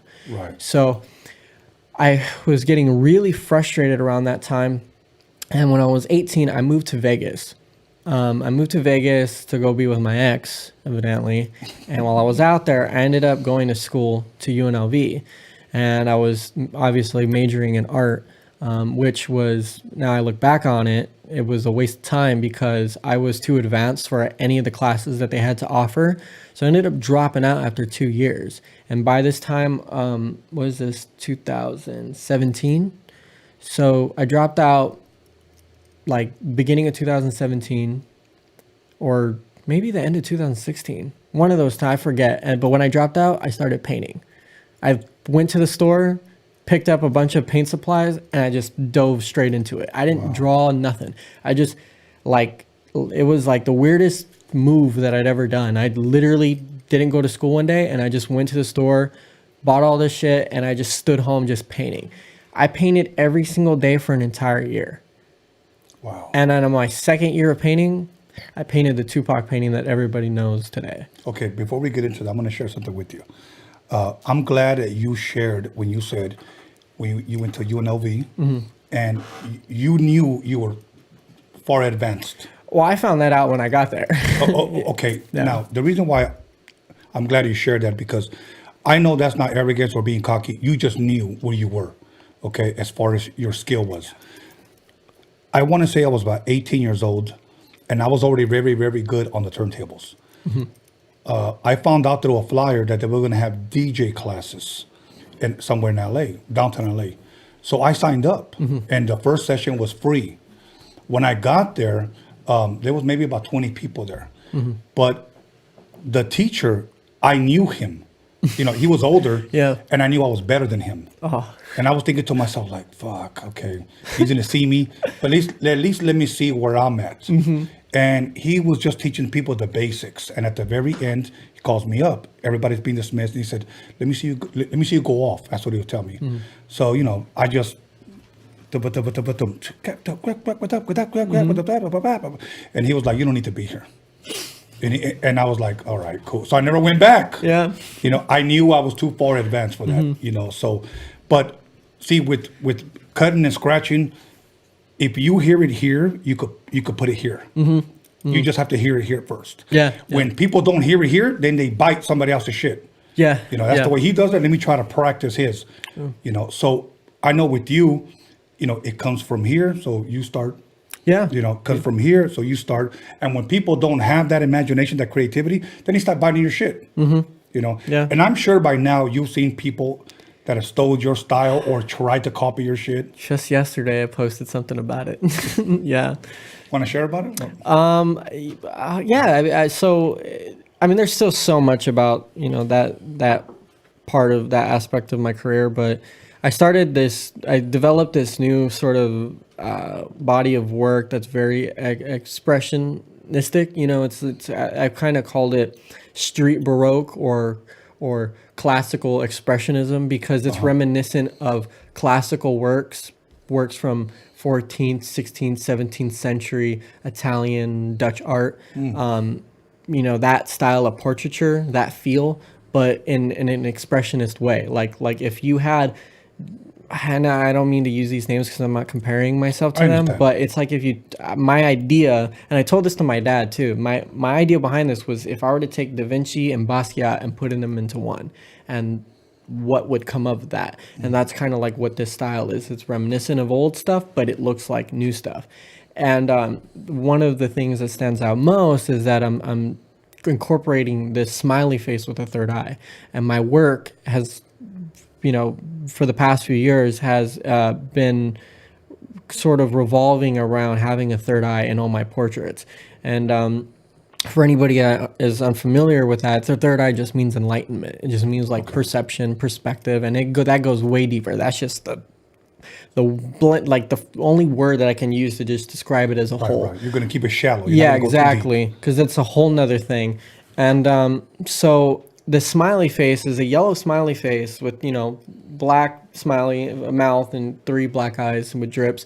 And it was funny because someone tagged me in this ad that a clothing company, really big clothing company. I'm actually very familiar with it because a bunch of my friends are sponsored by this clothing company, and I had painted some Air Maxes with my face on it, and in this ad they have Air Maxes with the same face on it, yeah, and the jeans and everything. And I have a picture of it, and it's so funny because I'm just like, oh my god, like it never fails. And it's funny because I get into these little debacles with my dad about it. I'm like, look, I'm not saying I invented it, but I definitely nudged it out there. I'm like, I've never seen any of this anywhere else until I've done it, and then all of a sudden it's out there. I'm like, all right. Okay, now I'm going to tell you something that my son tells me. Okay, he tells me like this: Dad, you need to stop putting shit out there because these motherfuckers are just straight biting your shit. Straight up. He's like, they copy this, they copy this, they copy this. These motherfuckers have no originality. I read a quote, and he says, and I'm paraphrasing, if you're dope, be prepared to be copied. Oh, yeah. And it is true. Someone just sent me that. When I posted that post, they sent me this quote. It's not verbatim, but the highest form of flattery is like to be copied, something like that. Yeah. You know what? I'm going to be real with you. Yes, it is.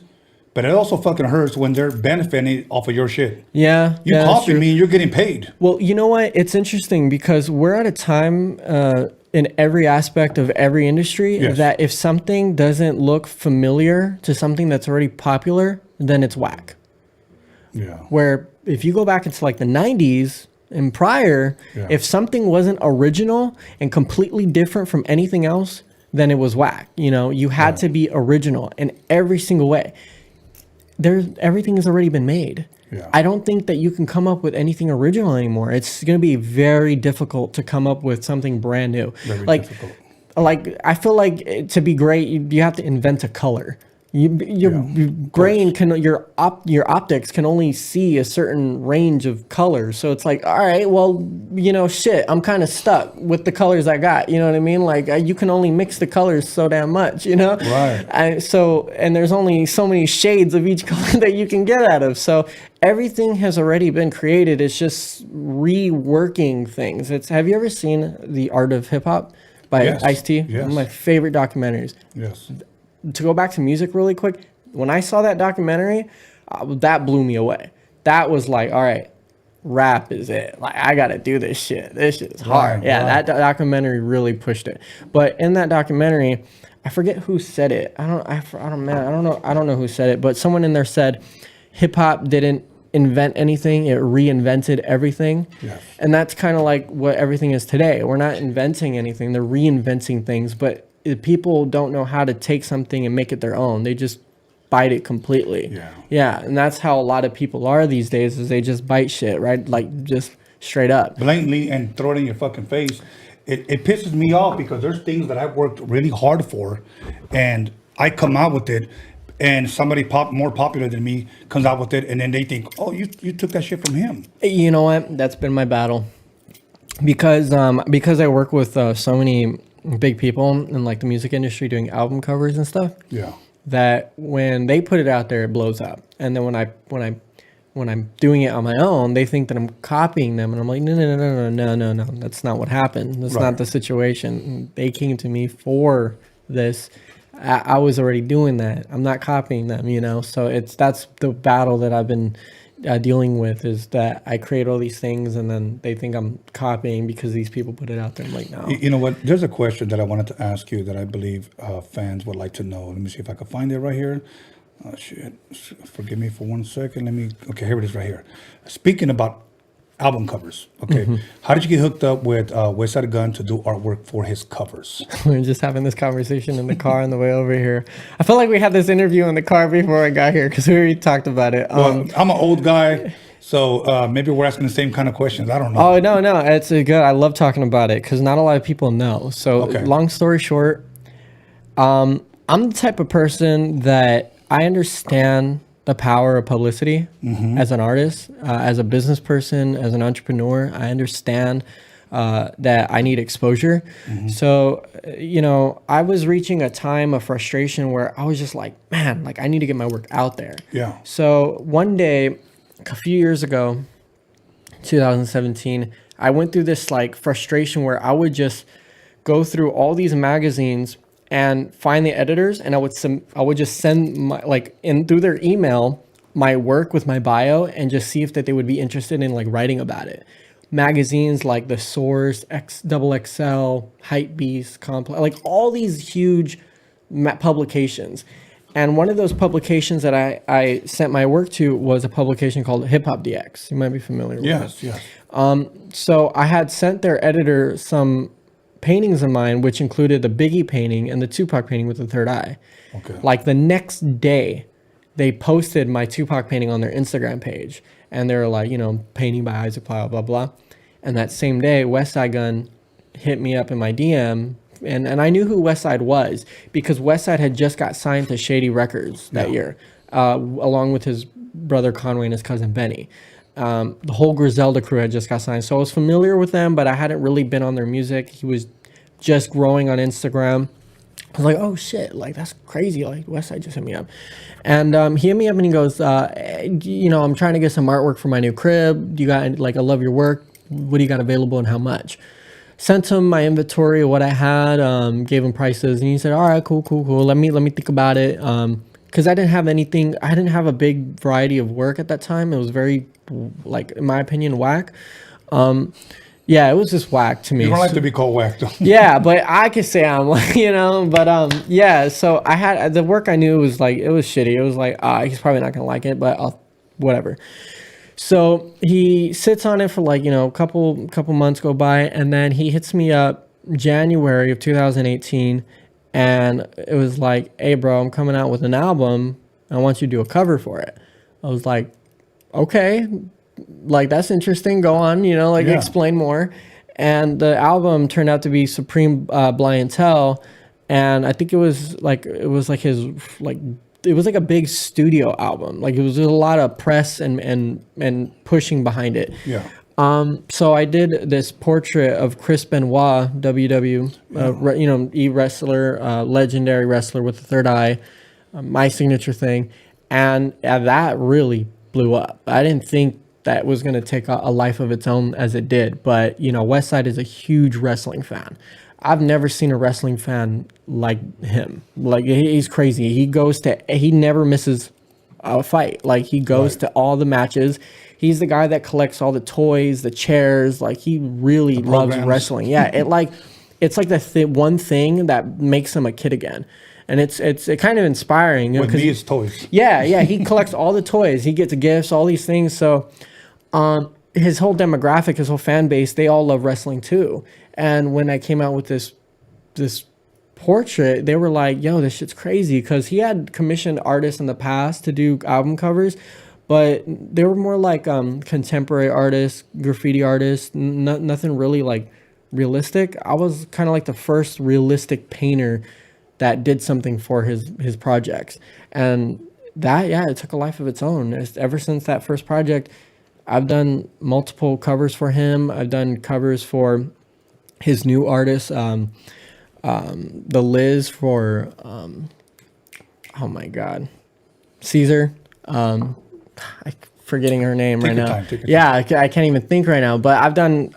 You want another beer, by the way? Sure, yeah, I'll take one. Yeah, for sure. So I've done album covers for all kinds of projects for him, and I just did something for Benny the Butcher, and that was pretty exciting. That hasn't come out yet. Okay, let's talk a little bit about that. Benny the Butcher. How did you meet Armani him? Caesar. Sorry. Okay, I'm sorry. Go ahead. Good. Thanks. Let's talk a little bit about that because I know that's one of the other questions. I don't know if you're allowed to talk about it, but you just did a song with Benny the Butcher. Are you allowed to talk about it? Yeah, I think I could talk about it. Okay, how did you meet him and how did that song come about? Well, Benny is part of Griselda. Okay. You know, I've known Benny ever since I've met Westside. So I've known him for a few years. Okay. He's always showed me love. He always rocks with what I do. And we just never did a project, any type of album cover or anything like that. Just because, I don't know, I think maybe Westside was just keeping me close to the tuck. And keeping, you know, I don't know. So, but his, you know, they reached out to me recently and were like, hey bro, you know, we want to work. We want to do a project, you know, like we want some art, some real artwork behind it. We love what you're doing right now. And I was excited. I was like, dude, fuck yeah. Like, I love Benny. Benny is one of the illest spitters in the game. So I was really excited to paint and do something for him. Yeah. And in the process, I managed to get on a record with him. So that, and it's actually a record that I produced, mixed, mastered, and engineered myself. No shit. Yeah. Mixed, mastered. Holy shit. Yeah, so I sent him. It was funny because I sent him a track with my verse on it, and when I got his verse back, I didn't like the way it sounded. The beat that I had made, it just sounded too new. Had no substance to it. His voice is so strong. I felt like it needed something with more bounce, more weight to it. You know, he's such a heavy voice. I felt like he needed something to go along with that. So I reworked the beat a bit. I kept the same drums. You know, I tweaked some things and I changed the whole like harmony of it. Like the instrument in the background is completely different. I changed it. I actually sampled my own voice. So you kind of have like a boom bap new feel, and like that worked. It completely worked way better. That's my style. Yeah, that's me too. And I man, that 808 I put on it was just banging. Like it just hits. That shit bumps, especially in my car because I got like a big subwoofer in my car. Yeah. So that shit just hits. I'm like, yeah, that's way tighter. So yeah, we're sitting on a record right now. Hopefully, that'll be coming out soon, next couple weeks. Any video? You shoot a video? Yeah, I already shot a video for it. Now, when can we expect that? Soon. Okay, soon. Do me one favor. I'm asking you, as a favor, right here, live on Roadium Radio. Whenever you guys are ready to release a little clip, like for Instagram or whatever, send it to me. I want to put it on my page. Oh yeah, absolutely. Yeah, I've been posting little behind the scenes pictures of the set and stuff. It was really sick. My homie Jason Carpenter directed it. I had a concept in mind already, and him and his whole team, badass team, like they made it come to life. Yeah, we shot it in a day. It was dope. It came out sick. It's crazy. It's a movie. Yeah, it's dope. I'm excited for you, man. I'm excited too. Yeah, I'm having fun. I'm tired, but I'm having fun. You know what? I'm gonna be honest with you, and I always tell my son, and I always tell my boy John, and I always tell every artist here, I love to see people win, man. I'm gonna tell you something. It brings me joy. Yeah. I shared that with the individual the other day, and here's what he told me: people like you are rare, and that humbled me. And here's what I said. I said, why? Because I want to see people win, because I want to see people succeed, especially in my heart, especially the Raza. Yeah. You know what I'm saying? Yeah. But I love to see people win. And if I can be a part of helping them along the way, you know. Yeah, absolutely. I just posted that on my Instagram. I said something like, you know, I posted, and it's still on my story. I said that, you know, I'm a nobody. I still, to this day, I'm no one. Even though I might have a little ego, you know, oh, my work is here, blah, blah. But at the end of the day, I know I'm no one. I know I'm still learning. I'm always learning. And I always tell the people that follow me on Instagram not to hesitate to ask me any questions about anything, whether it's music, tattooing, art, especially art. I love when people ask me questions about art because I can just dive straight into it and give them all the advice and insight that I possibly can. Because I remember when I'm 24 now. Yes. So, and I already feel like I've done some pretty cool and successful things with my art so far. You know, my art's been in fun places. I've shown my work overseas in other states, and I've been in cool galleries and stuff. I have really cool collectors. So I feel like I'm satisfied with what I've done so far, but though I want more out of it. But I feel I'm at a place where I can kind of start feeding some knowledge to the people, like teenage you know, artists, aspiring artists who are on Instagram. Because I remember when I was 15, 16 on Instagram, seeing these, you know, my idols and stuff doing their things, I wanted to message them so bad and ask them for advice. So right. I feel like I'm at a place where maybe I can give an inkling of advice, and if I can, then, you know, why not? So I always tell people, I always encourage people to, you know. That's a beautiful thing, man. And I'm glad that you're like that, because I always encourage people to be humble. I've always, because the way I was brought up, I've always remained humble, and that's why I've always had somewhat of a good name in this industry. Can nobody out there ever say Tony A did me dirty, Tony A's a fucking asshole, Tony, because I never did anybody dirty. I never did. As a matter of fact, you know, I reached out to you, I reached out to other artists, and how can I help you, if anything? Right, you know, right. so. But I think that's what keeps your name good. You know, my whole thing is this. I don't ever, you know, people ask me, Tony, do you ever want to be rich? And here's what I say. I already am. Yeah. I already am. And if they understand that concept, then we're good. I don't have to explain it. So yeah, I think a lot of people define riches on a monetary, you know, measurement scale, you know, money and materialistic things. But yeah, it's rare to find people that want to help other people. Yeah. As a person that would have loved to have help early on, and still right now, you know, I don't get help. Help is really hard to come by, especially genuine help. Where they don't expect anything in return. Just genuine, let me link you to here and let go, take off with That's it. it. And I love doing that. I love bringing two entities together and watching it flourish and blossom. Like, you know, my dad does that with his events. You know, all the events he puts together, he gives, you know, aspiring artists a platform to experience what it's like to put your artwork out there and potentially sell, you know, and like, it's like, it's hard to come by people that genuinely want to help people just for the kindness of your heart, you know.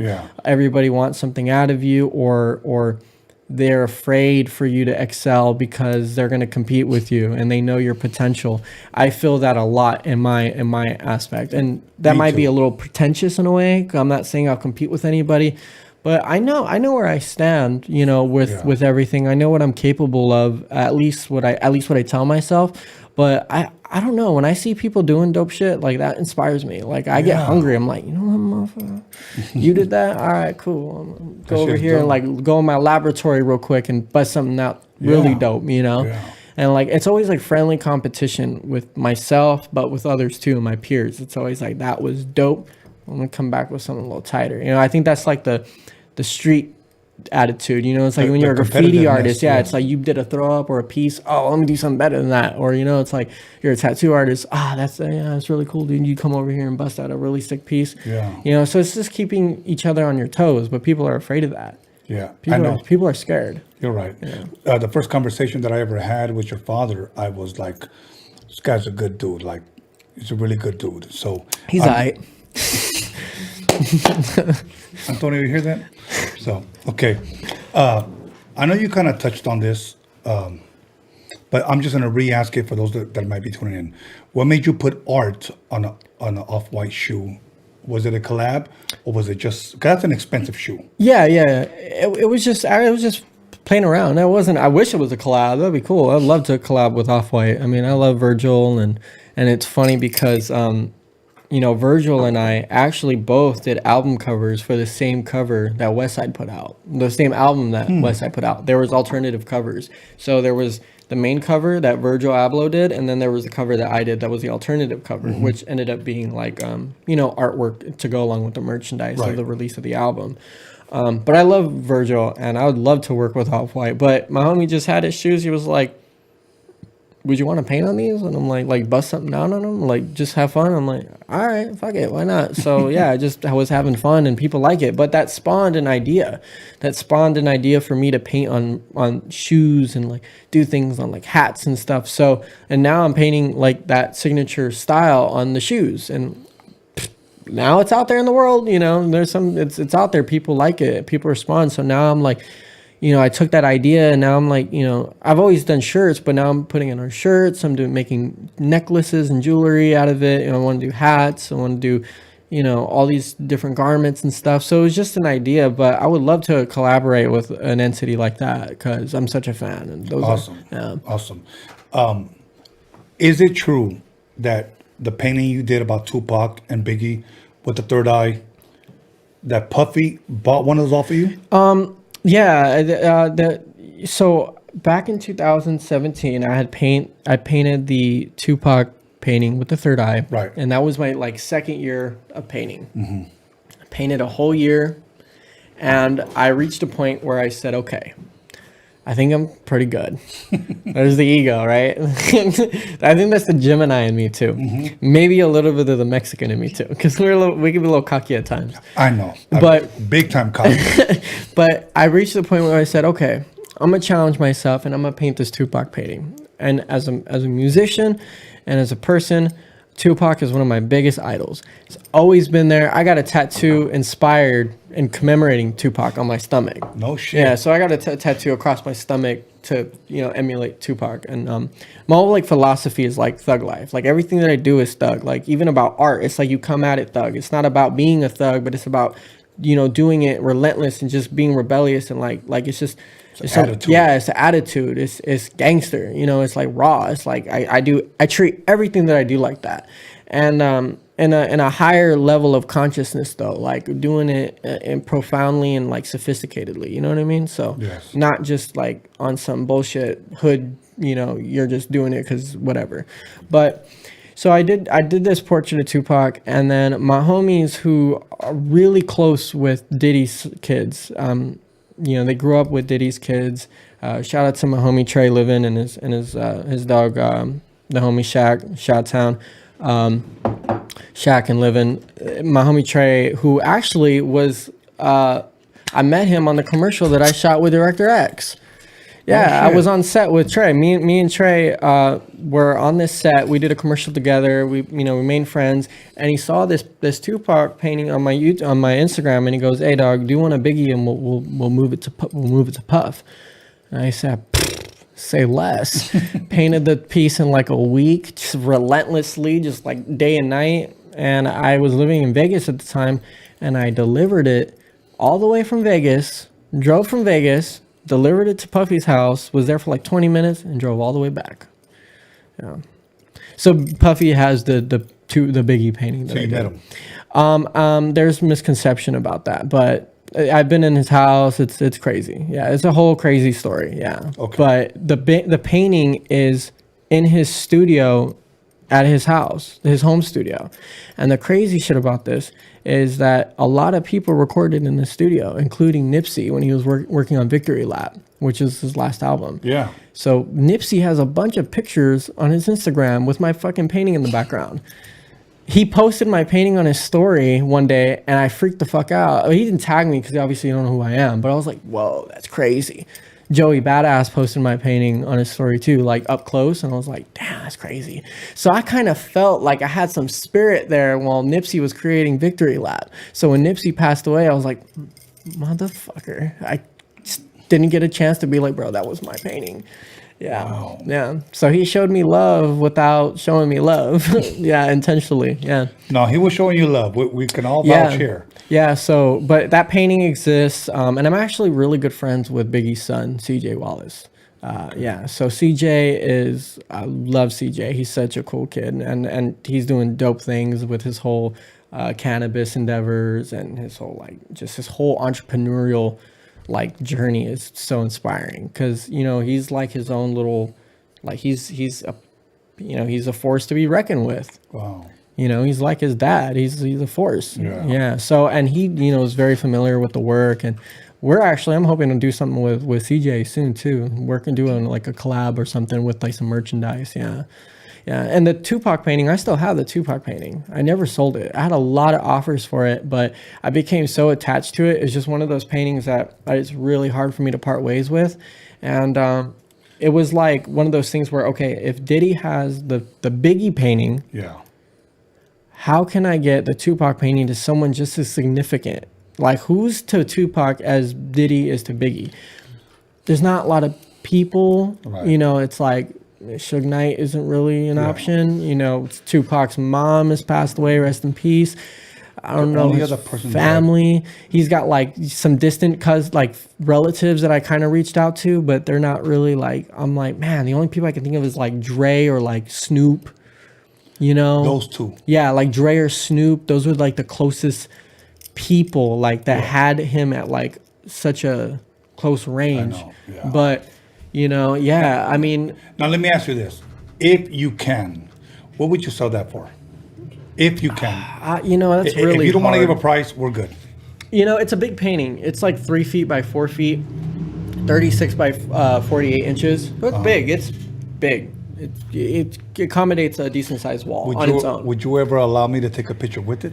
Oh yeah, 100%. Anybody could take a picture with it. I'm just asking. Yeah, everybody that comes to my place, they always take a picture of it. It's hanging on my bedroom wall. Yeah, but it's one of those pieces that, man, I can't put a price on it because it's done so much for me. Okay. I mean, I got connected with Westside because of it. Because Hip Hop DX posted it, he saw that painting and was like, "Yo, this shit is dope. Let me work with you." If it wasn't for that painting, I probably wouldn't have done a Biggie painting that landed in Puffy's collection. Yeah. You know, I mean, this whole third eye movement thing really became my philosophy and identity. Okay. People associate me with this whole like third eye, you know, idea and energy and like everything third eye. People, I love it when people like tag me in third eye stuff, or they see something that's like reminiscent of my work and they're like, "Oh yeah, this made me think of you." Yeah. I'm like, that's cool. Like I kind of have like a thing that people recognize me with now, you know? So now it's kind of like, all right, people have something that they can identify Isaac Pelayo with. So, yeah. Okay, well, I'm going to make an appointment where I can go and take a picture with him. Yeah, for sure. Absolutely. Okay. Yeah. Yo, Roadium Radio, he said it. Okay, I'm going to call him on it. Oh, another person that I was thinking of was Carl Kanai. Yeah. Randomly again, I'm really good friends with Carl Kanai's son, Carl Kanai Jr. Shout out to Carl Kanai Jr. I love Carl Kanai Jr. He's one of my closest homies. I was just at his house tattooing him and his cousin. No shit. Yeah. So he's familiar with the painting, and he actually showed his dad the painting. And Carl Kanai is another person who I figured, okay, maybe this would be a good person for it to be in their collection, because Carl Kanai like completely dressed Tupac throughout his whole career. Really? Well, if you look at all these Tupac, iconic Tupac photos, he's wearing Carl Kanai. Overalls, underwear, like the most iconic photos that you see like Mike Miller taking, or you know, that he's wearing Carl Kanai. Yeah. So he kind of like contributed to his image. Yeah. When you think of Tupac, you think of the clothes that he was wearing. It's like, oh, I need a Carl Kanai fit to go with this shit. Like, yeah. You know, that's like, you know, so it's like, I'm like, man, like maybe Carl would be a good person because he was so close to him. Yeah. And that whole story is dope too. I would love to link you with his son because he's got a lot of history about like his dad and shit.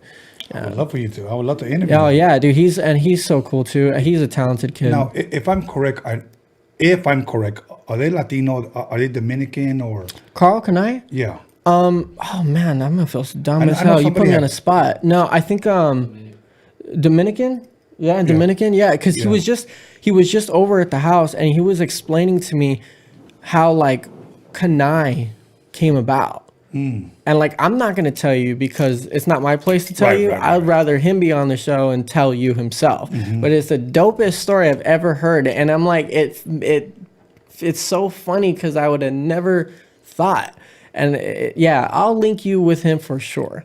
Yeah, he's And I definitely want to take a picture with that Tupac shit. Oh yeah, for sure. Yeah, Man, absolutely. To me, that's like, you got some wall space. Yes. Get you a Tupac painting up in here. I like the Tupac tombstone you have out there. That's tight. Yes. I love Tupac. Yeah. And I shared it with my boy Deverio. I met Tupac when he was 19. And What? I met Tupac when he was 19, 1992. And I was in Oakland at a convention called the Gavin, and I still kept my badge. And I'll show you outside. But actually, Tupac he didn't want to get in the picture with us. Money B from Digital Underground and DJ Fuse from Digital Underground, who was the DJ for the group. And Tupac was there. And we all got in the picture, and I said, get in the picture. I really didn't know who he was, other than he was just Tupac from Digital Underground. And he was like, no, that's cool. And I go, well, did you take the picture? And he goes, yeah. So he took one picture, and I'll show you the actual picture. So, but that was the only time that the first time that I met him. Other than that, I saw him, I want to say months before he actually passed away at a club. Oh. But Tupac is the shit. And one thing that a lot of people do not know, okay, and I'm going to go ahead and say it on Roadium Radio. On All Eyes on Me, all of his hits were produced by a Mexican guy named Johnny J. Shit. Johnny J was a Mexican guy that was adopted. He had his parents were both Mexican, but he was adopted by a Mexican woman and a black man, and so he took upon his father's last name Jackson. So that's why people say, "Well, why is his name Jackson?" Yeah. But Johnny J produced all of his hits. Yeah, that's crazy. Yeah, Johnny J was a close friend of mine before he went to jail.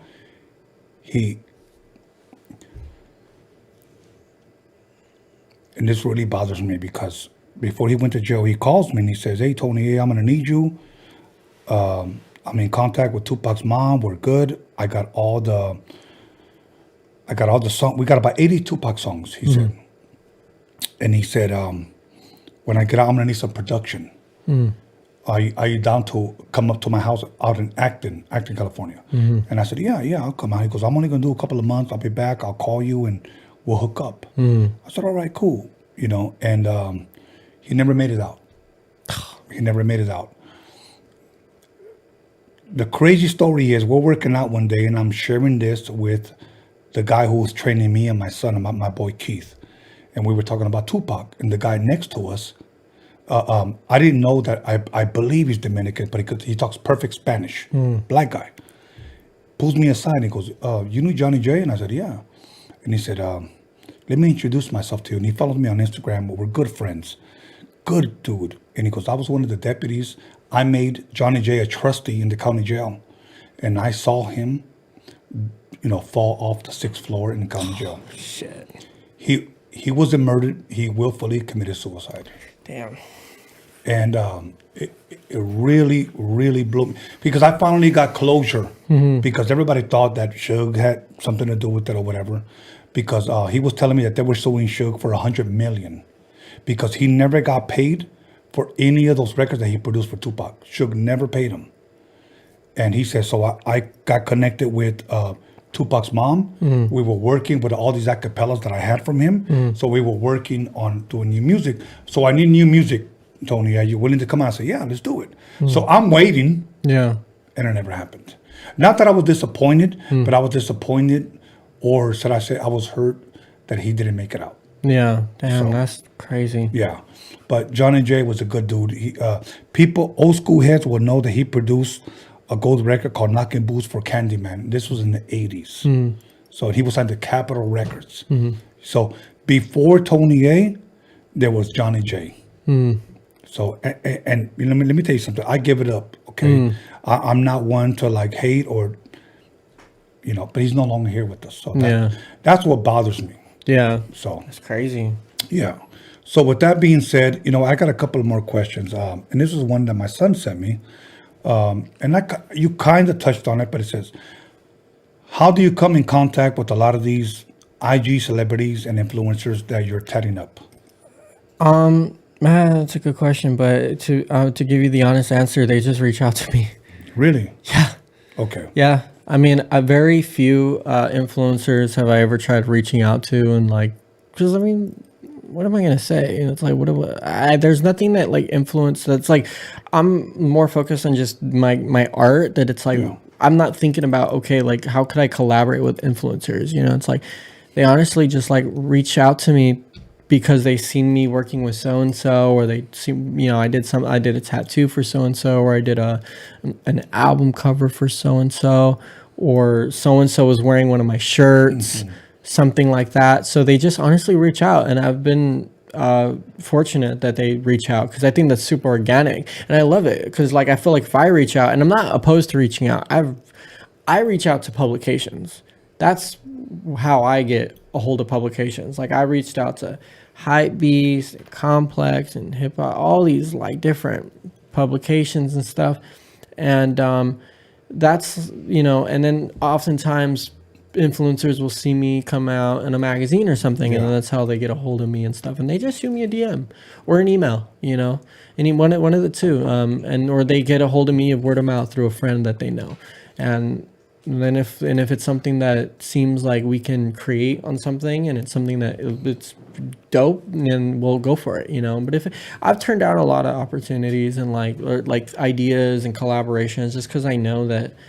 If it's something that I'm like not feeling, if it's something that it's either whether I'm not confident in it, I'm not confident in it making sense for us. I'm just, you know, time is just tight, you know, it's just like, there's different factors that might play a role that might cause me to turn down something, which often happens. But they just reach out. Okay.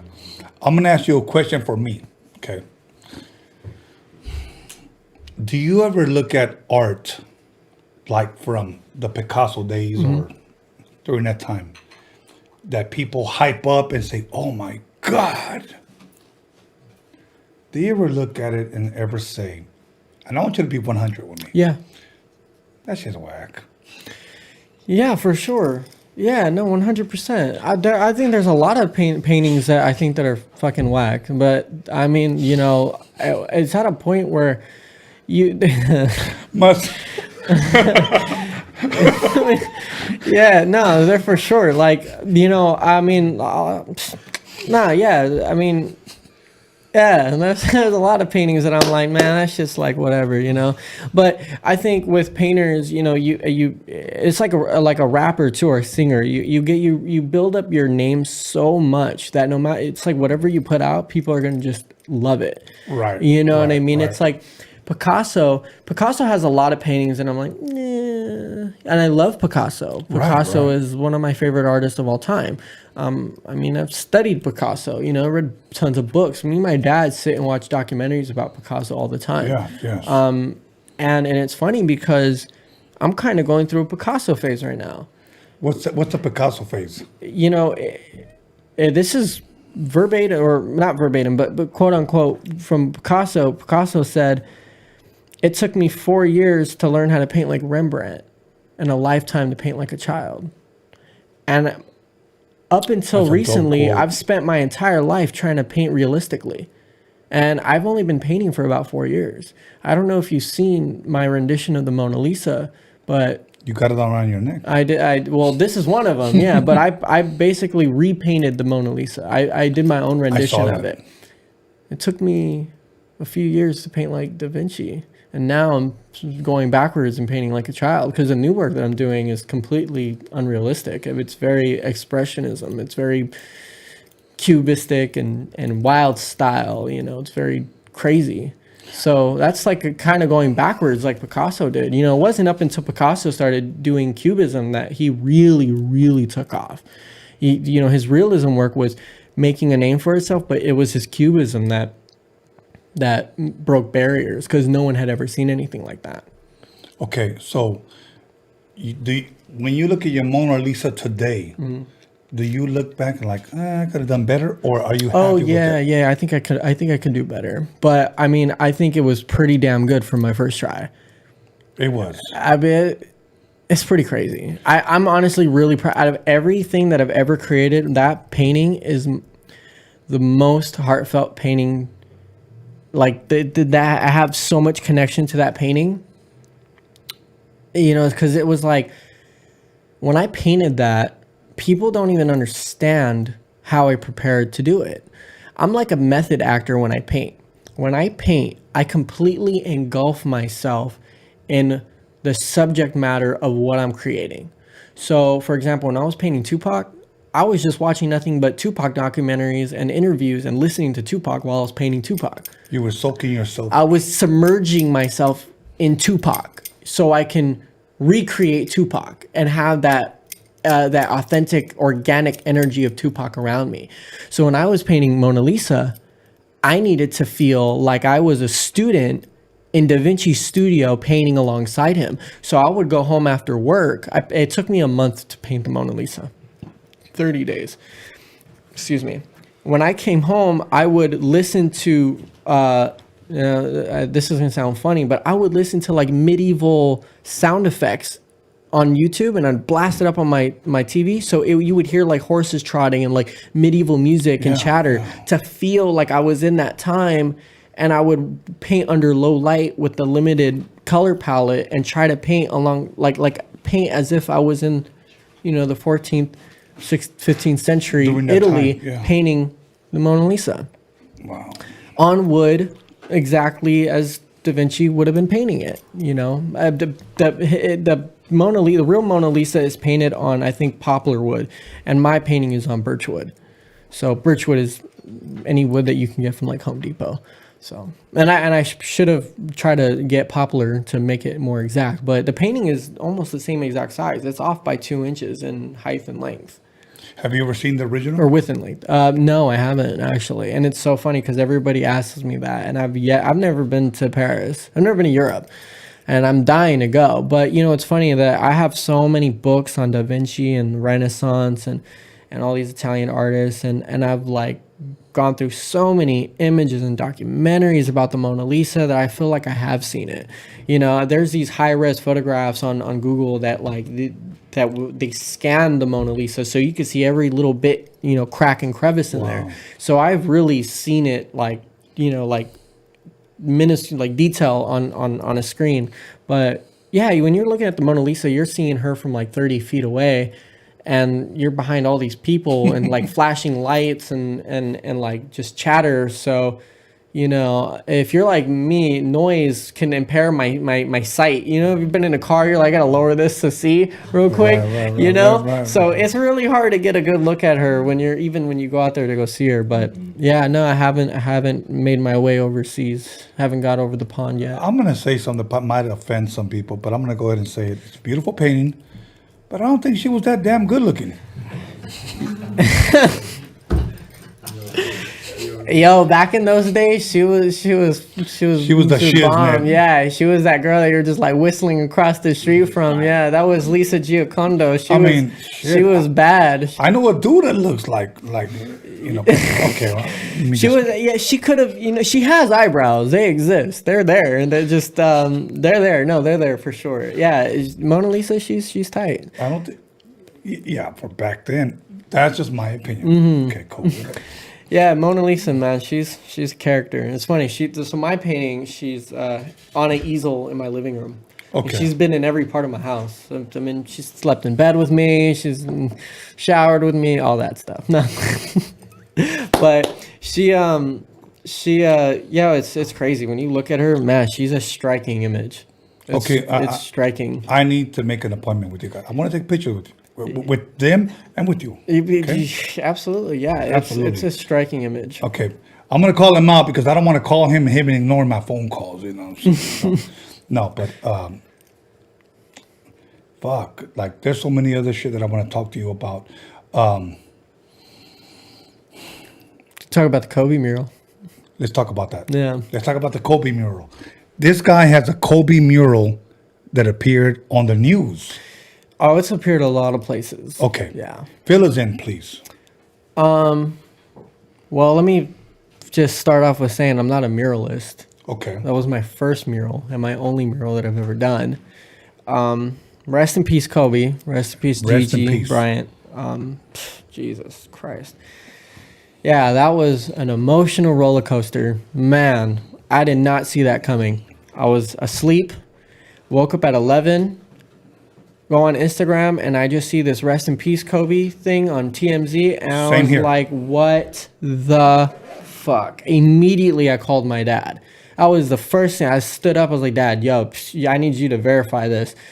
I think Kobe died. Yeah, that was emotional. Yeah, so like a week later, seeing all these murals pop up in LA, downtown LA, East LA. I live in the Valley, live in North Hollywood. Okay. There weren't any murals of Kobe popping up in the Valley. And on the couple blocks down from me, there's a liquor store that I've been around for the past 3 years. I lived next to it for 3 years. And I know the liquor store owner pretty well. So 6 months prior to Kobe, we already had spoke about the idea of doing a mural. I told him, I said, dude, your wall looks like shit. It's right there on a cross street. It's on a main street. So it's like you can see the whole, it's on an intersection. So you see the whole side of the liquor store. Yeah. And we sat on the idea of doing a mural for like 6 months. Nothing ever came about. And then when Kobe passed, I was like, dude, I'm doing Kobe on your wall. Yeah. So I did it for free. I didn't get paid to do the mural. I did it, but I got sponsored by it. A good friend of mine, Abby Berman, who has a foundation called Adopt the Arts. Yeah. She sponsored it, so she donated supplies and stuff, and the liquor store owner donated funds for the paint and all that stuff. And so, but I didn't make money off it whatsoever. And I painted this painting in a day. Didn't think anything of it. I didn't expect it to go anywhere. This fucking mural has been in everything. ESPN, Sports Center, TMZ, World Star. It's been on LA Times, LA Weekly. I mean, it was on the tribute that Snoop Dogg narrated for Kobe Bryant. This thing has been in all kinds of newspapers, like Prince. It's been in Hypebeast. It's been all these different publications. It's really gotten out there. Wow. Yeah, I have a lot of people who are like independent. What do you call them? Documentarians. You know, like people who just do little short documentaries. I've had a lot of independent people like that reach out to me to do little clips and snippets, like a 1 minute, 2 minute thing in front of the mural and stuff, because like they all want to write about it or talk about it. It's one of the very few murals that's like, it's different. It's very different from every other mural. Yeah. Like I think it's the only mural where Kobe is not facing. You don't see Kobe's face. Yeah. He's just all you see is his back. So yeah, Saint Kobe. Why just his back? Like, what was the thought process behind it? Well, the idea that I had, the wall is a really huge blank wall, very pretty canvas. Did you draw it out first? No, actually I didn't. I photoshopped a mock-up of it to get a better like visual, like a full complete visual, because I was working under time. Like I was like, all right, I'm gonna do this ASAP. I conceived the idea on like a Saturday and got to work the next day. So I came up with this Photoshop mock-up, and I found this image of Kobe where he's facing, he's like facing outward, and he's got his fist up like he just won a game. Except he's wearing, I think, what's home colors? Yellow? I think it was purple. Or what's it was the picture, he's wearing the yellow jersey. Yeah, okay, yeah. So I was like, okay, yellow is kind of because I wanted the whole wall to be white, like a white background, and I wanted the white to be the representation of this like unknown, this absence, this like next chapter, a blank, clean new slate. Because that was Kobe. Kobe was always moving on to the next thing. Yes. And it was like a blank canvas, you know what I mean? And it was like, it symbolized like endless possibilities, So I was like, yellow, aesthetically, I was like, yellow is not going to look good on bright white, like, because it's just going to blend too well. So I'm like, I'm going to change this jersey into a purple jersey. So I turned it to the purple jersey, and a lot of my work incorporates a halo that's reminiscent of Italian iconographic like art, with paintings of like Virgin Mary and like Jesus with the gold halo. So I was like, all right, I know what I'm gonna do. I'm gonna do Kobe walking into like the unknown, and for me, he's a saint. So I'm gonna slap a halo around him, because he's a saint for me. For me, he's in my eyes, he's a saint to LA, even though he's not from LA. We're talking about a guy who gave LA a voice. Yes. Amongst everyone of every color across the board. It's funny because someone said, even my dad said this, even if you don't like Kobe, you respect him and you know who Kobe is. I don't know a lot of people that don't know who Kobe is. I know. You know what I mean? Like, it's like this guy is like Michael Jackson, like international.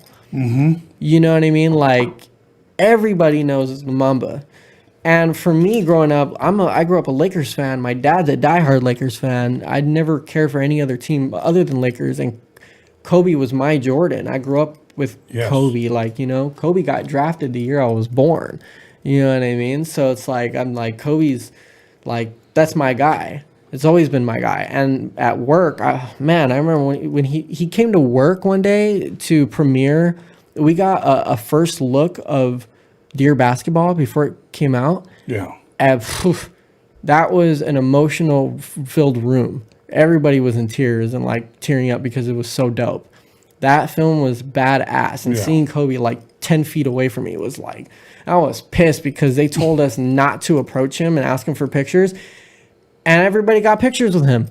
I'm like, what the fuck? I'm like, I didn't get no picture with Kobe. I was pissed. I was really upset. Yeah, I was pretty upset. And yeah, I'm still mad about it. But for me, yeah, Kobe was a saint. You know, Kobe was a person that genuinely loved everything that he did. He loved people. He loved to inspire. And his passion is so admirable. It's crazy. He loved to win. Yeah, he did. And that's like, I have a Mamba mentality in everything I do. It's funny because I say that I don't want to be better than anybody else, and that's true. I don't care to be better than so-and-so. I just want to be better than myself and better than what I was yesterday. Yeah. But I am really competitive too. I am very like, if I'm going to do this shit, I'm going to make sure that I'm amongst the greats in this shit. Absolutely. You know what I'm Absolutely. saying? Like everything that I do, I try to make sure that it's involved. It's on a platform that's validated. It's like, you know what I mean? Like everything that I do, like when I do art, it's these people are talking about it, or it's up there. It's being talked about amongst the same people that I look up to. You know what I mean? And so it's like, I want to be up there. I want to be talked about 500 years after I'm dead. I think that would be cool. If I never sold a painting in my life, fuck it. But if you're still talking about me 500 years after I'm dead, that's a win for me. So far, that's immortality. People are still talking about me 32 years later. So I'm almost at 100. I need about 68. So that's pretty good. That's pretty. I love it, bro. I love. You know what? Let me tell you something about what Kobe meant to me. They were minutes away from winning the first championship with Kobe. Okay. I woke up my son. He was just a kid. I woke him up and I said, "Come here, mijo. Look, stand right here." And I thought I was dope. It was the 90s, 32-inch Sony TV, with the big ass back. Yeah. And I come here. We're about to win a championship. This is Kobe Bryant. I woke him up right there, and I said, "Look, he's been a Kobe fan ever since." So believe me, I fathered my son really, really well. That was my dad, man. Oh man, it was funny when I was a kid and I would go to my dad's house and there was games on. Man, I'd have to wait until the game was over to speak because it was intense. Yeah, my dad was always watching games. Yeah, always. It was funny. The three things that I remember growing up with my dad was Lakers, art galleries, and just like. Just like chilling, just talking about like law of attraction.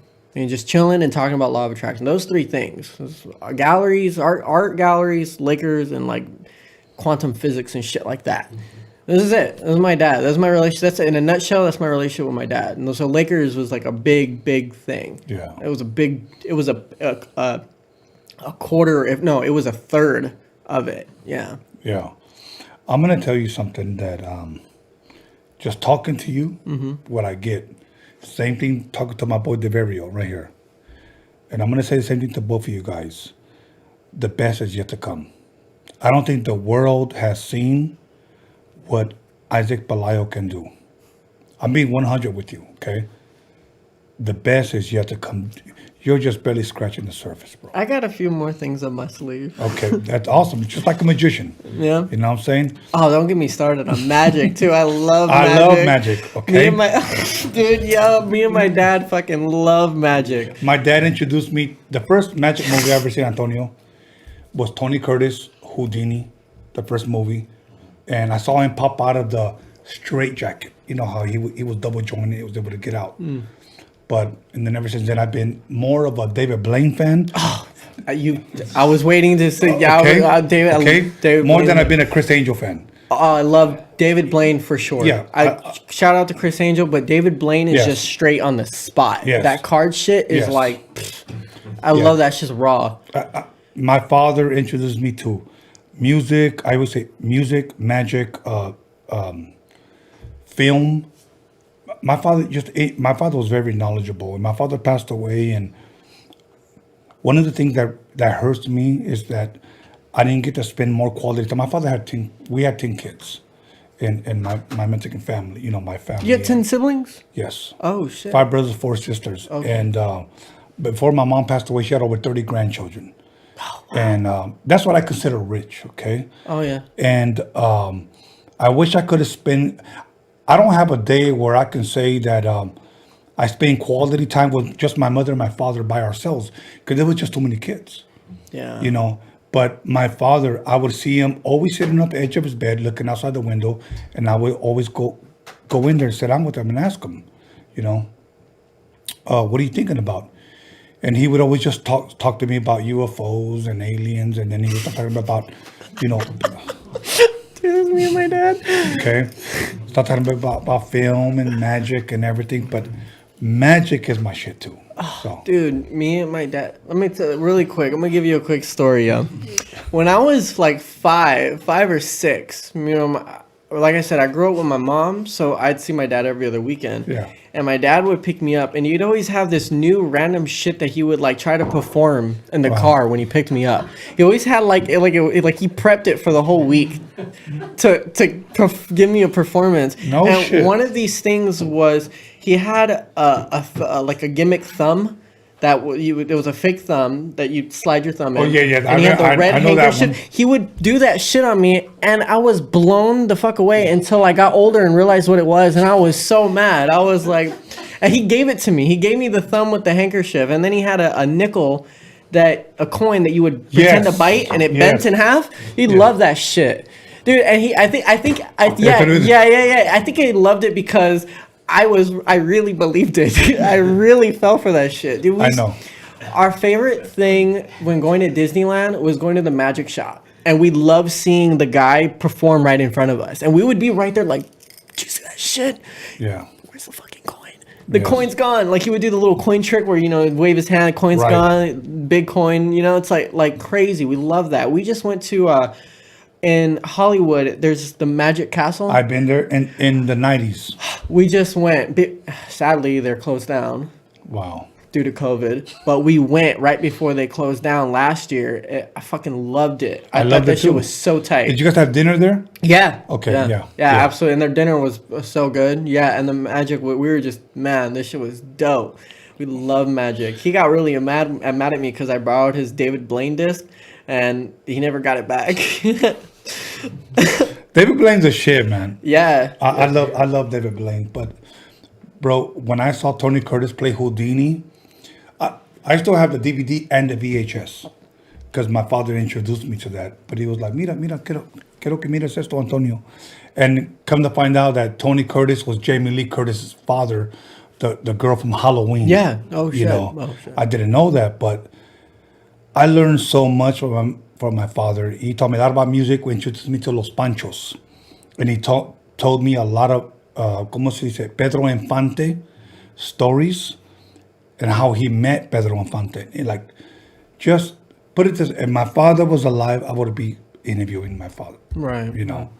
But the only thing that I have is my memories and whatever memories my brothers have of him, my older brothers. Right. But magic is my shit, though. So I love magic. We have a lot in common. But let me tell you something. Me being an older cat, I know some people may get mad at what I'm about to say, but I feel my run is over. But I want you to continue to take the baton and go fucking forward, man. Well, first of all, no one's run is ever over. As long as you're kicking, you still got room to grow. There's always room to grow. And two, yeah, I'm gonna take the baton as far as hell. Hell yeah. And I'm gonna be rooting for you. I'm gonna be like shooting you water. Go ahead. So keep going, man. And I'm glad that you and your father have a great relationship because I love to see that, man. Yeah, I think it's definitely a rare one. I'm fortunate. I think it's the fact that I have, younger parents. Yes. Both my mom and dad are very young. So in a sense, I grew up with them. Yes. And in the process, I think that I was learning to be a son as they were learning to be parents at the same time. And we built a foundation of friendship first before a parent-son thing. So the dynamic is completely different. I look at my parents as my friends before my parents. So I come to them without hesitation. Like I go to my friends for, my close friends, I'll go to them for advice and just just some consoling. And so I go to them for everything. There's nothing that they really don't know. And that's how it's always been. I've never held anything back from them. They've always given me their honest answer. They've always been very brutal and straightforward, though we've had our trials and errors and our ups and downs and our arguments. We still have our debacles and our debates and our differences. But at the end of the day, I mean, I don't know. It's just, I think I'm so much alike, like my dad and my mom, that we just, even though that there's a lot we don't see eye to eye, there's a lot that we agree on too. We have a lot of the same ways and things. And that's probably why we bump heads at times, because we're so similar. My son, he grew up with me. I always wanted to be a young father. So I'm glad, he's 29 now. So I'm glad that I had him. I feel we kind of grew up together. Yeah. That's why some people sometimes think like, oh, you guys are brothers or whatnot, whatever. Oh, yeah. I love that relationship, So I'm glad that I've had that, and I'm glad you have that. Yeah. Because I believe that every child should have a father that they can brag about. Yeah. No, yeah, absolutely. Okay. And I want to share that to all the fathers that, may feel like I haven't been that instrumental in my child's life. It's never too late.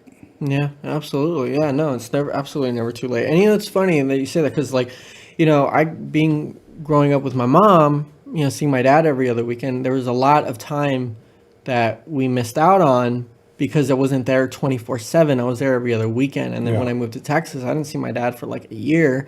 When I moved to Vegas when I was 7, I didn't see my dad for a very long time.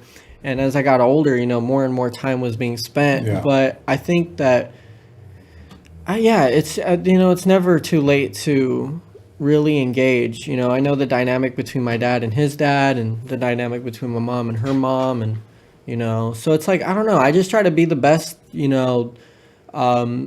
light, it's like I don't want them. They had me really young, so my thing was, all right, I'm gonna not be a waste or a burden. It was my thing was like, you guys didn't make a mistake having me.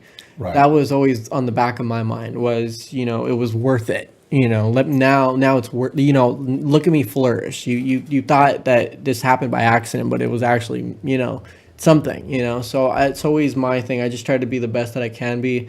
And I don't smoke. I don't do drugs. I mean, I drink once in a while. I drink with my parents. There's like I said, there's nothing that I don't tell my parents. I tell them everything. I go to them first and foremost. We work together. We collaborate together. We laugh together. We argue together. We cry together. All of that. And I think I for sure think that even if we'll go a week without talking because we're angry, but it just comes right back. Yeah. That's awesome. Well, we come to the end of our show. Absolutely. And I want to say this, that I have to put this interview with one of the up there, and I only have like 2 up there. I'm being real with you. So this is one of the ones that is up there. So I want to thank you for giving me the honor and the privilege to have interviewed you and talked to you, because I truly, truly do feel that I'm over here talking to one of the Mexican Da Vinci's, if not somebody bigger. I'm being real with you when I say that. I'm older, so I see the future, the potential. Yeah. I'm talking to a young man that, the world is yours. Yeah. So all I want to see you do is win. Thank you. So, likewise. I don't expect nothing else other than one day come back and let's chop it up and we'll talk again. I'll be back tomorrow if you want to come back. Yeah, I got all this free time. I'm glad to be back. So I want to thank you, and I want to thank your father. Absolutely. I don't believe it. I don't believe in coincidences. I believe we met for a reason. So I want to thank your father, Antonio Pelayo, Isaac Pelayo. Thank you very much for coming through and blessing Roadium Radio with your presence, your interview, your insight. So thank you for having me. It was dope. I'm glad to come back. Yeah, most definitely. So if you want to give any shout outs Right now's the time. Well, shout out my dad, shout out my mom, my family, my little brother, you know. Shout out all the homies and all my supporters. Look out for the new stuff I got coming out with Benny. Got some new merch coming out, you know, all kinds of stuff. And if there's anything anybody ever wants to ask me, you can reach me on my Instagram. It's just Isaac Pelayo. So feel free to DM me, shoot me a message, shoot me an email, or, you know, if you see me in the street, say hey. Yeah, most definitely. Yeah. So you got a song or song you produce? A record that I produced, mixed, mastered, engineered, co-wrote. I wrote my verse. Benny wrote his verse, and yeah, we got a track coming out soon. Please let me know when because I wanna promote it. Oh, absolutely. Yeah, I'll send you everything. Yeah. Okay. You'll have it for sure. One thing that I truly want. I want to set up a day where I can go in and take pictures with you and your paintings. Oh, yeah. Come on. Yeah, whenever. Yeah. My place is a little messy right now. It's kind of crazy because of COVID, but... I don't care. It's like I don't care if you lie to me and say you give your maid 2-3 months off. Oh, shit. I'm me and my dad are the maids. We're always cleaning. Yeah, we can't stand a dirty place, but it's just there's canvases and paint shit everywhere, so... No, that's all I want. Just... I want to take some pictures. Absolutely, yeah. So, other than that, let me just go ahead and give a shout out to, once again, Antonio Pelayo, Isaac Pelayo, his beautiful family, and they came over here and blessed us. Let me give a shout out to my boy Deverio. I wish him nothing but the best. I want to see all of these brothers win. So, my boy John motherfucking ELKINS for making these things happen. My son B. Scanless for helping me promote this. My boy Daniel DJ Media Clips. Let me just give an extended much love, much respect to my boy Roger, who got stuck out in Peru. He's been out there for like months because of COVID. DJ Media Clips, my boy Boomer from the Remedy Yard. And other than that, if I forgot you, then I forgot you. I don't remember right now. But once again, Deverio, Antonio, and Isaac.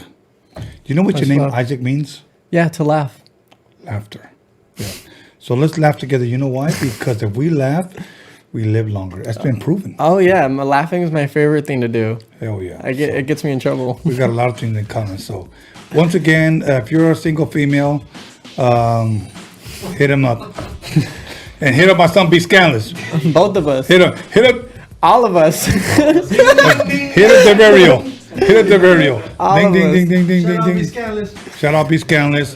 If you're a single female, hit him up. If you're a single female, hit up Deverio. If you're a single female, hit up Isaac Pelayo. And even if you're married on a down low, hit him up. I don't give a fuck. Yo, hit up John motherfucking ELKINS because he got the biggest schlong, according to him, at Torrance High. Okay, so. You down to model for me? Yo, that fucking tequila was fucking smooth. Yo, I'm trying to tell you. Yeah. Yo, we out of here. About to take some pictures. The fuck out of here. I'll see you on Sunday.